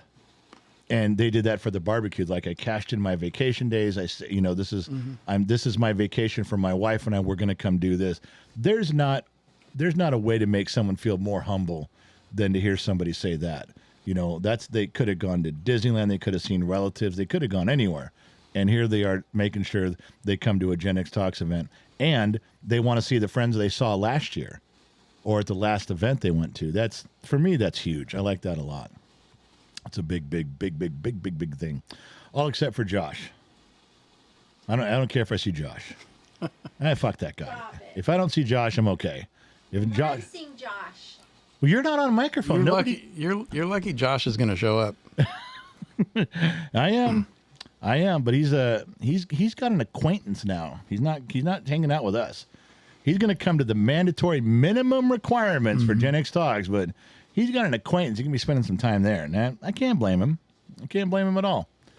Is this the first time Sammy's going that she's actual staff? No. She was staff she was Las staff Vegas? last year. Last year. I She's can't the remember. one who bought the red glasses that you said I gave to the. I know, but she wasn't. To Ivan. Yeah, she wasn't technically staff at that time. I couldn't remember when. I think she She was a Twitch moderator at the time. That's right. She was staff. Okay. Twitch moderator. Bless her heart. Yeah, it's like one of those things. Like, I really want to be on staff. Can I do something? Yeah, go moderate Twitch. There's 3 people that watch Twitch. Go make them feel welcome. Okay, I'm on it. So Yeah, I just remember at the sports bar, one of the later events, or maybe it wasn't a later event, but everyone kept bringing you whiskeys and doubles. Yeah. And because they saw you drink, and they go, "Oh, this guy's Gusteau. He's got." And they want to bring. He drinks with he drinks with Gusteau. Like he wants more. Don't So you here's a pronounce it double. Gusto. I just think Who it's the funnier to fuck say says Gusteau. Gusto? Yeah, I don't know. I Wasn't think Gusto that just makes me character smile to say it that way. In No, that's Gaston. Beauty and the Beast? That's Gaston. Yeah, that's because Ratatouille. No, it's Beauty and the Beast. It's Gaston. You just fucking made up a word, Gusto. You can't even say it right. Oh, you're talking about the chef. Yeah, the chef in Ratatouille. Is his name Gusteau? Yeah, pretty sure. Gasto. Maybe. I don't So know. can we start calling you Latorque? No, because that's just wrong. Well, so is Gusto. He drinks with gusto. Yes. If you say gusto, it makes me sound French and weak. He drinks with Gusto like you got a partner, a friend named Gusto. Gusto is my friend. Yeah. Yeah, that's the problem, is that everybody wants to shake my hand, tell me that they appreciate Gen X Talks, and buy me a drink. Well, there's 30 drinks. Yep. They're lined up. I've got 12, 13 drinks. I forget who started drinking them. And they're doing you. They think they're doing you a favor because they're doubling. They're giving you a double. Like Absolutely, yeah. They are. They're spending their hard-earned money. They didn't have to do that. They go up to the bar. They get an overpriced fucking drink, and they come back and they're like, "Hey, man, this is for you." The bad part is that at first they want to drink with me, take a shot with me. Yeah. They're like, okay, well, I can do about 9. And then I'm like, dude, I just, can I raise my glass and just set it down? Oh, yeah, that's fine. Then I get 13 or 14 of them stacked up next to me, and they just keep coming. Then a guy last year, I don't know if either one of you remember this guy, he came up and saw all the drinks and goes, well, I want to buy the general a drink. So he goes and comes back with 2 Coronas. He actually had 3. 1 for him and 2 for me. And I'm like, what? And I think it was Lion or somebody came up and they're like, dude, he doesn't drink beers. He doesn't drink Coronas. And I'm like, don't tell him that, don't, because he was drunk. Yeah. But I think Lionheart started drinking them for me. I had one of them. Did you? One of the Coronas, yeah. No, well, okay, but the shots. Somebody, I think it was Lion or yeah. Two Bear. I'm like, you guys just got to. I can't drink these, but I don't want them to sit here all night. So Yeah. I had some of the staff come over and just take 2 shots every now and then help me out. I couldn't. There was no way. Lion's a bottomless pit. He's as good a receptacle of any. If you're trying to get rid of whiskey, his stomach is like a long tube that's got a diameter. Like his whole chest is just a stomach tube, and you can just pour it in there. You just stand tall and keep drinking. A hollow leg. Yeah, exactly. And it doesn't even hurt his tummy. No, not even a little bit. I've seen him. When I've seen him drunk, he showed up to a staff meeting drunk online one time. That's right. And couldn't get him to shut the fuck up. And other than that, though, he's pretty. He goes right past Bomber's Peak. Yeah. But he's got really good control of it. Yeah. Takes him a long time to Yeah. peak, and then he stays there. Yeah, he's been practicing a while. That's Yep. for sure. How'd you get to Carnegie Hall? So Josh got arrested by 2 half-naked cops in handcuffs on Fremont Street. Anybody want to tell me how that happened? I honestly don't remember. I turned around for 1 second and then boom, he's there. I'm like, oh. 2 half-naked cops, female cops, put Josh Maddox in handcuffs on Fremont Street. Yeah, it was just a, Yeah, no, that was, I wasn't there, but I understand how that thing can happen. Yeah, How that kind of I'd like thing. to know how I that don't thing. believe that they were law enforcement. I didn't see that. Yeah, I don't believe they were duly sworn officers of the law. Didn't they have a badge over each boob as proof? They had badges. Yes. I see Gen X moms remaining quiet over there in the corner. You can flash your badge, or you can flash. We're good. No, but I've been talking about you. Oh, I heard you. Are you going to chime in and tell us what happened? What, did I pay $20 for the 2 girls? Yeah, I want to know what happened. $20 for the 2 girls to handcuff Josh. I paid for it. He was, I know you did. He was pretty embarrassed at first. He's like, "Really, you gonna do this?" And the worst part, you got pictures, I did. pictures to prove it. I have. Absolutely. Well, we all know that. I know Low Turk's got to go. He's going to get grounded if he doesn't get home. Well, I have to set up. I have to set up the Blu-ray player so that the Death Star explodes at midnight. You ever done that? No. You put on Star Wars, you time it a couple hours before midnight. You put on the movie so that you time it so that right at midnight the Death Star explodes. I have played Dark Side of the Moon to The Wizard of Oz. Yeah, it's like that, but Not as good. yeah, because you've seen the movie like a billion times, so you know what's coming. But I don't think anybody has played Dark Side of the Moon to Wizard of Oz more than once. No, I didn't. So, but you know when it's coming. So like he gets in the trench, and okay, it's only a matter of time. yeah, but what do Yeah. you? Okay, but what are you waiting for? So Dialogue. midnight comes. So I can be the only one standing up there repeating all the dialogue that my wife doesn't know. She can Oh. admire me from afar. Oh, does she? Afar, yeah. Yeah. No. The farther, the higher the admiration. Yeah, something like that. No, we're gonna watch the movies and try to have a slow, calm New Year's Eve but I will put on Star Wars. I'll find a way.